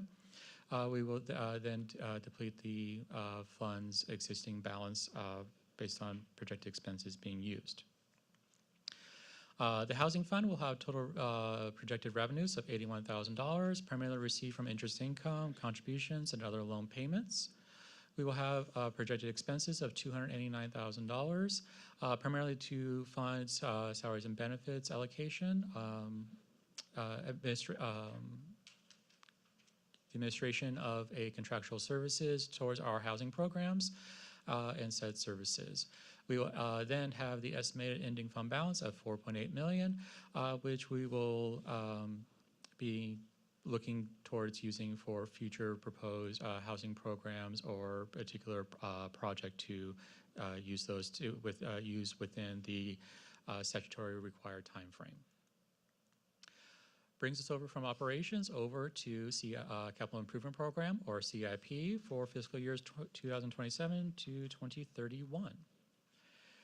This proposes our 5-year capital improvement program priorities for projects for the improving existing infrastructure within the city. Using available resources, we organize to take on projects based on prioritized need and available funding. This also serves as our projected plan for the subsequent 4 fiscal years. These priorities can change based on discovered facts and circumstances, and projects are reprioritized accordingly. There are a total of $72 million of projects spread between a variety of different funding sources that are primarily geared towards mostly funding CIP-related projects, as most of those cannot be used on general operations. We'll be having a total of 98 projects, of which 22 are newly added projects. Majority of these projects are for storm drain by dollar value, and with the most number of projects are relating to street improvements. The details of each project are outlined on the individual sheets within the CIP document. The estimates of these projects are based on staff's best estimates for these projects, but can change based on proposals received for the respective projects. During the workshop, there was feedback from council as well as some other updates. For adjustments to the CIP, first off was the removal of $500,000 towards the Ingalls Event Center master plan. Reduction to the project cost for the Really Gym door replacement project of $25,000.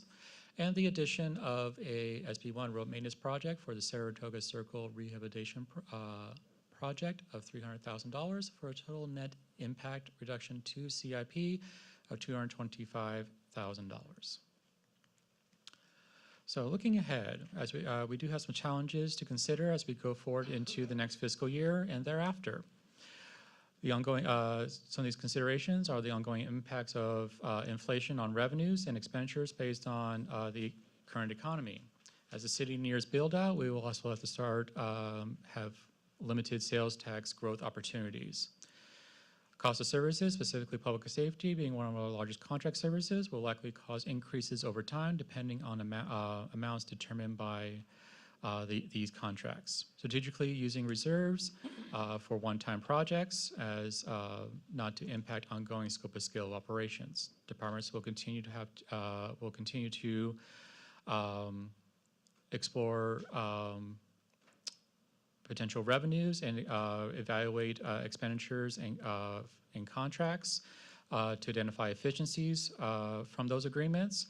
And as those agreements come to term, and RFPs are initiated by priority. These will also be explore potential funding future revenue sources, such as potential increases to TOT. There are some major projects coming down the pipeline, but we might not see some of these probably for at least another year until we actually see some of the impact. Some of the major projects that are coming down the pipeline will provide some additional property tax and TOT growth. Some of these are relating to the Town Place Suites Hotel on Hamner and 3rd, JD Ranch Community Project on River Road and Bluff Street, Norco Business Center on Park Ridge, the Home to Home Hotel on Hamner, Cartwell Industrial Project on Park Ridge, and the Palomino Phase 2 Industrial Project. The impact of these projects, the expected revenue amounts have not yet been determined, but they will likely have an impact in the future. So tonight is the recommendation to adopt the resolution for approving and adopting the operating fiscal year budget for 26-27 and authorizing appropriations therefrom, and also approving and adopting the capital improvement program budget for the same fiscal year. With that concludes staff's presentation. Myself and staff remain available to address any questions from council. All right, thank you for the presentation. Councilmember Bash, any questions? Mayor Pro Tem Bowen, any questions? Going to page 11. Do you have the numbers of what the decrease is on those 1, 2, 3, 4, 5 items? How much off we are from last year? Sorry, you have to go back so far.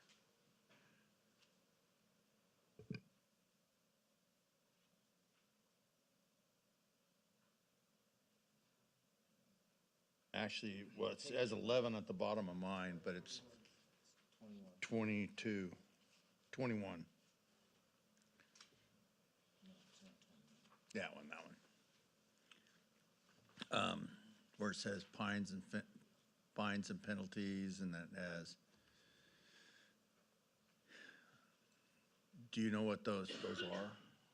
What's the difference from last year? Why we have a decrease in it?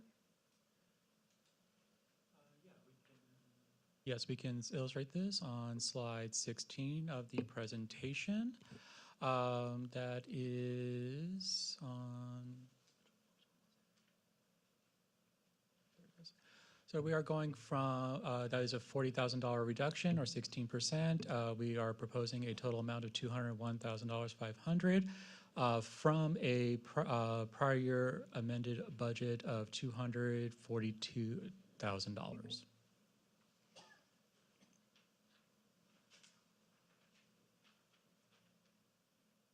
And where it has for building and planning, where's that on there? Building and planning would be under the community development fees, which are being projected to be $1.6 million. So that'd be the fourth from the bottom. And then going back on to the apartments, have you looked into finding out if we can charge a tax like we talked about before? That is being explored. That will be discussed in a future workshop relating to development impact I mean, fees. it's not for this, but I'm gonna sound like a broken record because. It will be brought back in a Okay. subsequent Sorry. workshop. Yes. All right, that's all I have. Councilmember Sullivan, any questions? Councilmember Newton, any questions? No questions. Thank you. Do we have any cards on this topic? Yes, ma'am, we have 2 speaker cards. Mr. Bill Naylor. Evening, Council. I was privileged enough to be able to attend several of your workshops, and I really want to compliment Council for their due diligence. I'd also like to compliment staff for their attempt to reduce the deficit that was originally proposed. They did bring it down some. I'd like to see it a balanced budget personally. I don't like to see us having to dip into reserves or go into funds like the Equipment Replacement Fund. And that does lead me to one question on the Equipment Replacement Fund. What would our balance be? I saw we're taking over $1 million out of there. I know that we can sometimes postpone making replacements, but sometimes I want to make sure that we're not wiping it out and then not being able to replace those items that we need to make. That was just kind of one of the questions that I had. Another thing that I would like to be a little bit concerned on, it was a question, and that was the Day of the Cowboy. And I was looking at the budget that came through, and I see that we have budgeted $60,000 for the Day of the Cowboy for this coming year. And the question that I had was, is that salaries, or is that contract services for the stockbroker and all that kind of stuff? I was just kind of wondering what that cost was, because a lot of the salaries, in my opinion, because it's been brought to my attention several times over the last couple of weeks, that, again, and this was done last year too, that it seemed like staff was taking over the Day of the Cowboy and using less and less volunteers to do this. Now, I know I asked last year at the Parks and Recreation Commission, and they did say that there was over 100 volunteers that helped last year, but that was counting the flag carriers and all that kind of stuff. I know that some of the groups used to handle ticket sales and do all that kind of stuff, but they have not been asked to do so recently. So that was just some of the concerns that I had. I think that's pretty much it. Thank you. I have Dr. Sigrid Williams.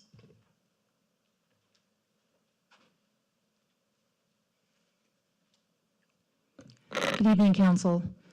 I apologize for my tardiness. I was working on a budget myself with my team, with the State Chancellor's Office, but I would like to bring a few things to your attention.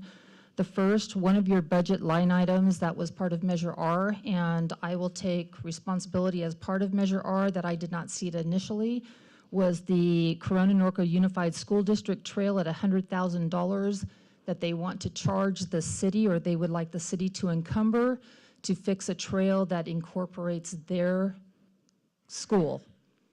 And I would like you to pay close attention to that. The second item, and I'm writing this on my hand as I was driving here to get here tonight, was you mentioned that we have a deficit and we're using our reserves, but you don't mention anything about volunteerism. And are all the organizations that are here within the city and the volunteers that are here willing to work for the city free of charge? And mind you, a volunteer hour is worth over $30 an hour to you, which means you can encumber that kind of response from your volunteer organizations if you embrace them and you truly appreciate what they do. We're talking about Norco Horsemen's Association, we're talking about Saddle Sore, we're talking about Norco Posse, we're talking about all those organizations and all those individuals that are willing to give their time to the city. The last thing I want to bring up, you mentioned in here about funding with EMS. Part of emergency medical services is the CERT team. Now, I take this personal because as a Norco College representative and a professor there, I teach CERT. I'm a master instructor with CERT. We can get this city certified. We can get public funding. We can get grant money that will help fund this city and get us that when that disaster happens, that we can actually have the funding to support the city. When a fire occurs in our area, like we just had, we would have those volunteers ready to work and be able to help this community. It's not if that disaster is going to happen, it's when that disaster is going to happen. And the funding is available. We have $20,000, $30,000, $40,000 grants ready to give to organizations if they're just willing to open up their eyes and think about, hey, yes, let's start this. And I brought this to the city several years ago. So I just want to bring this to your attention, especially that line item with Corona Norco Unified School District. We should not be paying $100,000 for a trail that they should be responsible for. Thank you. Thank you. Any other public comments? Madam Mayor, I have no more speaker cards. Thank you. Okay, thank you. So I'm going to bring it back to council for discussion and action. Councilmember Bash.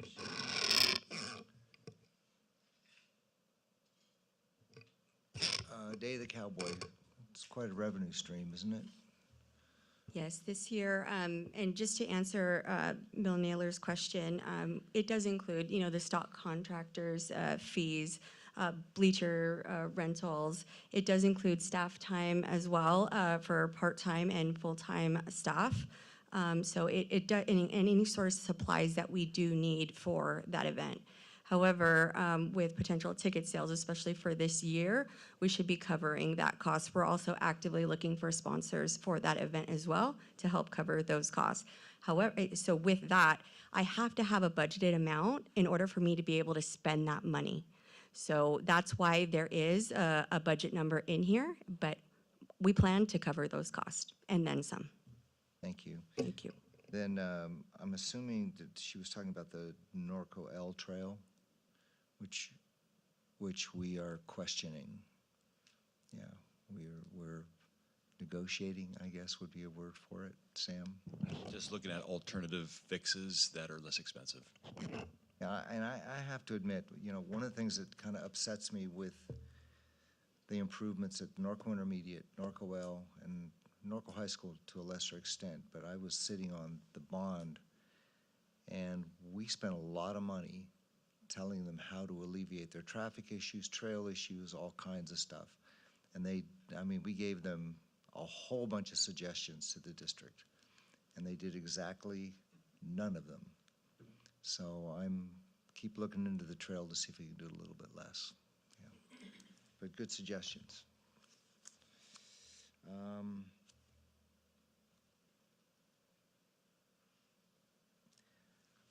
I'm not as worried about this budget this year. Next year, I might be a little bit more worried. We knew this was coming. We knew raises were coming. We had to give raises because we had to maintain our staff. Right now, it's a very competitive market for good people.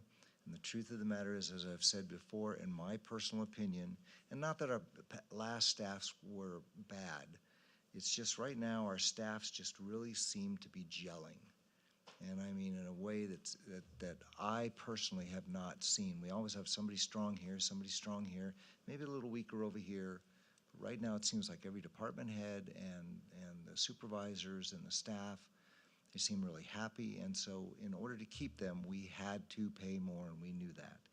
We also knew that the public safety was going to be more expensive. I can remember Andy Okoro saying, eventually Measure R, the entire amount of it will go toward public safety. What we didn't anticipate is that Measure R would be, how do you say this, such a cash cow. And so we've been able to fix a lot of roads and things like that. I also really do believe that we are going, especially the way the stock market's going and stuff like that, our investments, I really believe we're going to have a really sensational year. We have a lot of things coming to Norco, and I know you can't plan that way, but it's like what Amanda said, she has to put the $60,000 down in order to spend the money. And I'd already discussed it with her in terms of just the money coming in. I don't like having the deficit, but I'm okay with it at the moment. It's just something we're going to have to monitor. So I'll be approving this, and I really thank staff for all their hard work. I really thank staff a lot. This was not, this, in all the years I've been on council, this was for whatever reason, this was the toughest budget that I had to work through. So thank you for listening to us, and a lot of my conversations were private, but I really, really do appreciate all the work. That's all I have, Madam Mayor. Thank you. Thank you. Mayor Pro Tem Bowen. Going to the Day of the Cowboy. For Amanda's, she has to do the same thing that every other group does. They have to have seed money. And if they don't have seed money, they can't put it on. They're gonna have to go out and put money out there. And for $60,000, that's minor. The fair goes and budgeted. Our finance lady's right over there. She knows how much $60,000 isn't nothing. So. Correct. So hats off to you for $60,000. Do a great job with it. And there is a lot of volunteers, and I'm sure she can put more volunteers to work. But just the minimal amount of money that she's putting out there to get started is really, my hat's off to you. We hold back a lot of ticket sales for that event, and doing numbers last night, we're probably holding about 400 tickets just for various volunteers throughout the city. Yeah. So there's a lot of people that are involved in this event.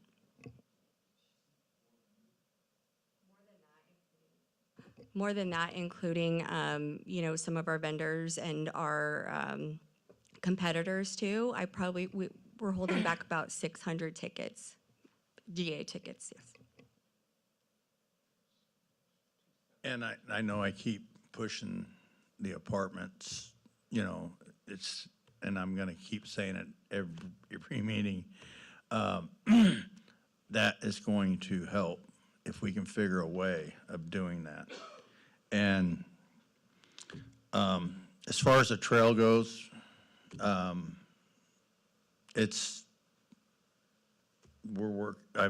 Sam's working on it, and I got all the faith in the world on Sam, what he's gonna do. But, you know, working with the school district can be tough. So that's all I got. Councilmember Sullivan. So nobody likes a deficit at all, but I am also feeling optimistic about the future with what's coming in. It's going to be tough right now. And I would like to thank Lisette and Amanda. I spoke with both today, answered a lot of my questions. And thank you, Joshua, for their presentation this evening.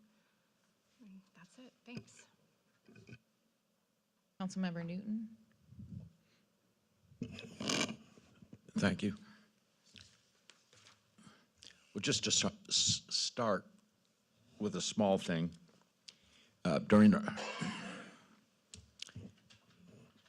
in front of Norco Elementary, we discussed that in our workshop, and we're following the recommendation of the Streets and Trails Commission. So there will be a reduction on that. Those are all small things. Through all these workshops, I appreciate the work that staff does. I get that part. Been extremely frustrating with the presentations, the confusion between workshop 1, workshop 2, numbers in different categories, some errors, some mistakes, whatever. To me, it's been extremely frustrating. A year ago, we went through this same process. We come up with a $1.8 million deficit. At the end of this year, then, or where we are today, a $1.7 million deficit. There's a pattern, and you can't keep taking from your savings account. We talk about the Norco dilemma. All of us know what the Norco dilemma is. And the only way it's going to be solved is by management, council, critical and strategic thinking. We all know what's out there in front of us. To me, it's just, we all get hung up in the daily business and the activity of running the city, but you have to take the time. Where can I be more efficient? I know it's an oxymoron when government efficiency doesn't exist at times, but you have to be more efficient. Where can we consolidate and take the time to do critical or strategic thinking on all your departments? And then we need to do the same up here. But we can't keep going down that same path of losing $1.7 million, $1.8 million every year. Yep, there's some developments in the pipeline. Some of those are just going to be one-time fees, and we don't know those dollar amounts. So it's a hope and a promise, okay? They may take another year, may take another 2 years, but that time's going to drag out. And I just can't accept that we're going to reduce our general fund reserves, which we worked years to help us. I mean, we worked hard to get that. We started at zero. Councilmember Bash knows where we were in the very beginning, and we worked hard for that. But we just can't stay on this same path. I think that's all I have to say right now, Mayor. Thanks.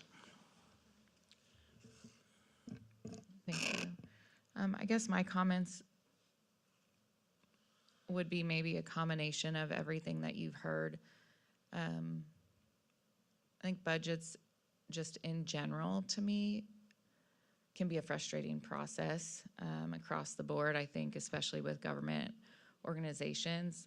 And I don't know if it's intentional or not, but that they turn into these big, huge ordeals, and it's not accessible or understandable to the people that we serve. This year was an example where I would say there were a lot of times where it wasn't easy or accessible to some of us up here on the dais. And so that part for me is incredibly frustrating, and I'm not sure what that looks like going forward, like what changes can be made as far as presentation of the budget and talking about the budget in a more meaningful way. I think the other frustration that I have just in general, and I think it maybe speaks a little bit to what Councilmember Newton was saying, is about having a vision. I feel like we're so short-sighted through our budget cycles, and we're not looking 5 or 10 or 15 years down the road. And I think all of us up here have had experiences where we've been in a bad spot because of decisions that were made years and years before we sat in these seats. And as I sit here, I don't want to be responsible for making decisions that's going to put a council in a bad spot 5 or 10 or 15 years down the road. I think all of us up here are here to protect and preserve Norco, and we heard a lot of that from folks that were applying from the commissions tonight as well. And so what we have here is unique and special, and it's not going to stay that way if we're not visionary in what we're trying to accomplish and moving forward. And that is going to take, policy direction from those of us sitting up here, but it's going to mean that our department leaders and our staff need to be visionary within their specialty areas as well, and the work that they're doing with staff so that we can provide the very best services to our residents and keep our community the way it is in perpetuity. Envisioning isn't easy. It's out of, in my opinion, all the leadership traits, visioning is one of the probably more difficult traits to kind of get a hold of and to understand and be able to grow into that and master that leadership trait. So I think, for staff, I would like to see if we can kind of work together as a team with council, working together with staff to really build, a vision of what is Norco. We're working on a general plan right now that's going to be probably our next big topic of discussion. And that's been long overdue, but that's also like one of those steps in kind of envisioning and setting a vision for our community. And so I know when Councilmember Newton and I had talked about some of the budget stuff a few days ago, we talked about that maybe there was a need for the council to sit down like we've done in the past and really dial into what is our vision for Norco, what do we need to do so that we as policymakers can maybe provide more insight and vision and direction to staff, particularly because we have newer staff that are here. And I think it's been several years since we met in the Heritage Room, and had that meeting where we discussed those things.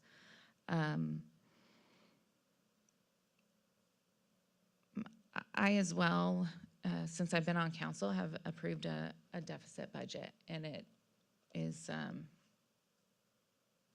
I'll just be honest, it makes my stomach hurt. I don't like it at all.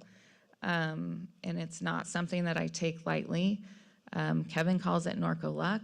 I call it a lot of prayer and decisions where at the end of the year, we usually come out much better than what we've anticipated for our budgets. And I think that's kind of been the saving grace, so to speak, for our community. I see a light at the end of the tunnel, provided that we're visionary and we're thoughtful and we're intentional in the decisions that we make. And I would like to speak to a couple of things that have been mentioned, whether that's in conversations at senior breakfast or at events. Obviously we're all very approachable and have a lot of conversations with residents. There's a couple of things that I think are gonna be kind of key to this. I don't think anybody wanted apartments at 3rd and Hamner. And I've heard a lot of those people are gonna ruin our community, or those people or those people. I would encourage people to maybe flip the script a little bit. Encourage folks that are moving to those apartments. They're making an intentional decision to move into apartments that are at market rate, so they're not cheap. How can we engage those folks in the community that we all know and love and get all those folks coming to our events, get those folks engaged in our community organizations and doing the things that we are all so passionate about? Whether that's, working with management to post flyers in their clubhouse or outreach or whatever that means. And we're gonna have a couple more locations where we're gonna have apartments. So just kind of stomping our feet and throwing a little fit about it isn't gonna work. We need to engage people in our lifestyle and the reason why people come here. In turn, I think there could be positive economic impacts from those intentional decisions. The other thing I wanted to speak to is I kind of feel like we're darned if we do and darned if we don't. As far as the city and working with volunteers and incorporating them into events, clearly a cost savings. And I have been an advocate for the fact that the city doesn't have to put on every event we have in this community. If there's groups that want to step up and help and the city can step back, that's great, because that tells me that it's important to the community, it's important to the organizations, and they're there to help and support our core values. So something like the Mayor's Ride, where Saddle Sore and NHA have taken over that event. They took it over last year. Amazing success, almost triple the number of riders in their first year. They're looking to go to 250 riders this year for the birthday of our country, and I don't doubt that they'll do it. But those are the kind of things where, again, there's this tremendous community buy-in and an opportunity for the city to step back and not have salaries and benefits and all these things we're nitpicking right now to be expended. Like, for me, that's a win-win on both sides of the table. And so I would like, again, to see us maybe look more at those things. And for our residents, not look at it as, well, there's the city flaking on the thing again. We don't have to do everything. And I hope that the residents and the community see that that's an opportunity and an example of Norco coming together and Norco volunteerism and Norco supporting core values. So, that was probably more like 4 cents than 2 cents, but a quarter. Yeah, I'm taking over Kevin's spot on my little soapbox here for a minute, but budgets are hard, and especially when you're in a community like ours. And I'm sure staff knows we go through line by line. So it's not something that we're just kind of looking at a couple of slides and rubber stamping. I'm going to guess there's times where staff would prefer maybe a council that was a little bit easier on them as far as budget goes. But with that said, I do appreciate the time spent on it. I appreciate the answers to questions. I was on the phone with Lizette for almost an hour yesterday with questions and clarifications. And I will look forward to a more visionary and switched up budget process next year. So any other comments or questions or anything? All right, then I think we're ready. Can we do them all at once, Colin? Okay. Mayor, Yes, sir. I'd like to recommend that we do each resolution separate. Okay, so then why don't you go ahead and make a motion for one of them, whatever you'd like to do.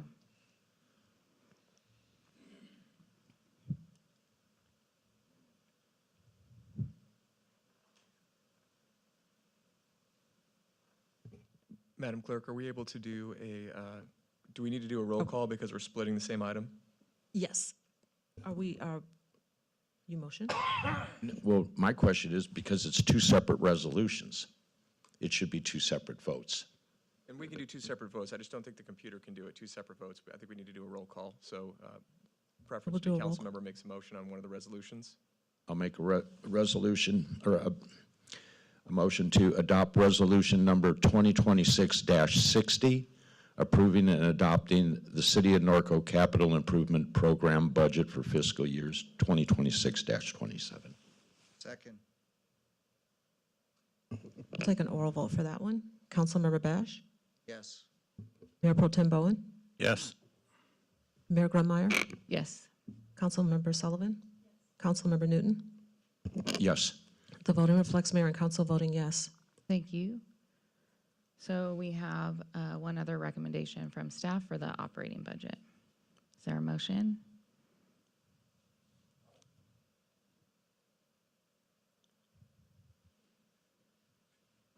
I make a resolution number 2026-60, approving and adopting the City of Norco, oh, nope, sorry, I got to go up above. Adopt resolution, you went out of order. Adopt resolution number 2026-59, approving and adopting the City of Norco operating budget for fiscal year 2026-27 and authorizing appropriations therefrom. Okay, second.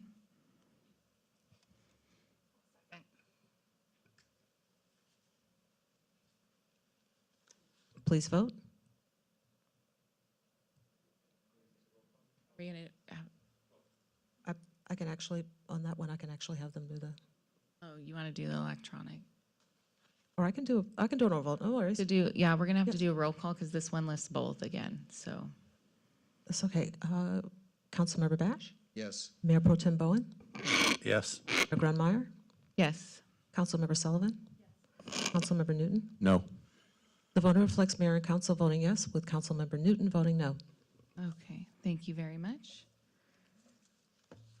So we don't have any public hearings this evening, so we're going to go to City Council staff communication. So city staff over here, anything? City staff over here, okay. City attorney, Nothing, Madam Mayor, thank you. City Manager? I just want to say thank you to council for our annual budget process. I know, yes, it was hard for staff, but staff also says thank you. Public Safety in the back, anything? All right. Councilmember Bash? Nothing. Mayor Pro Tem Bowen? Councilmember Sullivan? Councilmember Newton? A couple of things. Jessica, we're going to miss you. I had a question on, since we did commission appointments, when will we start advertising for our youth commissioners?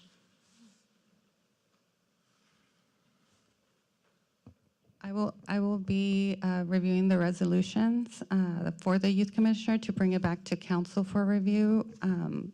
It is currently done on a calendar basis versus a fiscal year, like to align with the school district. So we'll be bringing them back in for a future. Okay. My concern is that we had some good youth commissioners and that they dropped off too soon with the scheduling and whether it was calendar year or school year. I know they're all exceptional, but we had a very exceptional youth commissioner on planning, and it seemed that she wasn't there very long. So, I mean, I think there's going to need to be some rescheduling or some fine-tuning with our youth commissioners.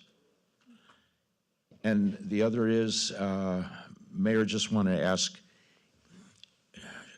should we move in and have a discussion on appointments to the Measure R Committee instead of a lottery? You would like to agendize that? We can do that. I'll make a motion to agendize it, we don't need to rush to it, okay? Is there a second to that? Okay. Roll call, Councilmember Bash. No. Mayor Pro Tem Bowen. Mayor Grunmeyer. Say yes for discussion purposes. Councilmember Sullivan. Councilmember Newton. Well, I should just vote no, just to be there. Yeah, yes. That's what I did. Yeah, The voter reflects mayor and council voting yes, with Councilmember Bash voting no. Oh, see, you got a Newton point tonight. You're the only no. Good job. Anything else, Mr. Newton? No, thank you. Okay. With that, Kevin, I'm going to hand it over to you. We are going to be adjourning the meeting tonight in honor of someone, and I wanted Kevin to say a few words before we adjourn.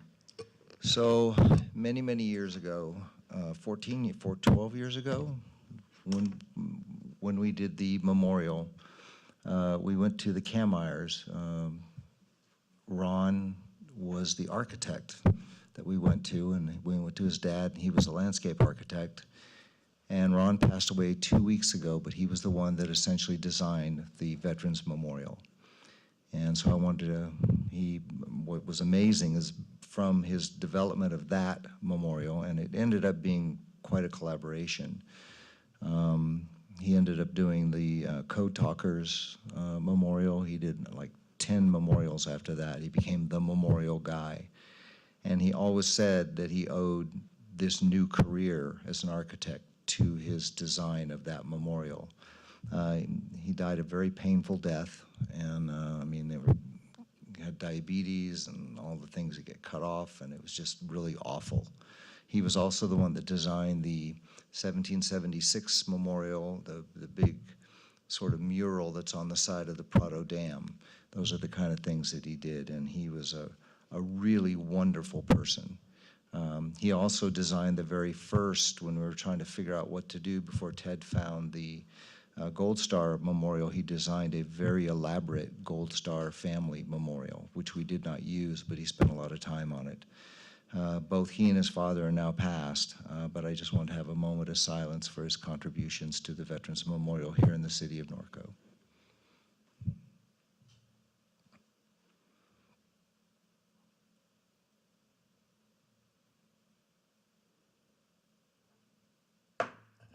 Meeting adjourned 9:49.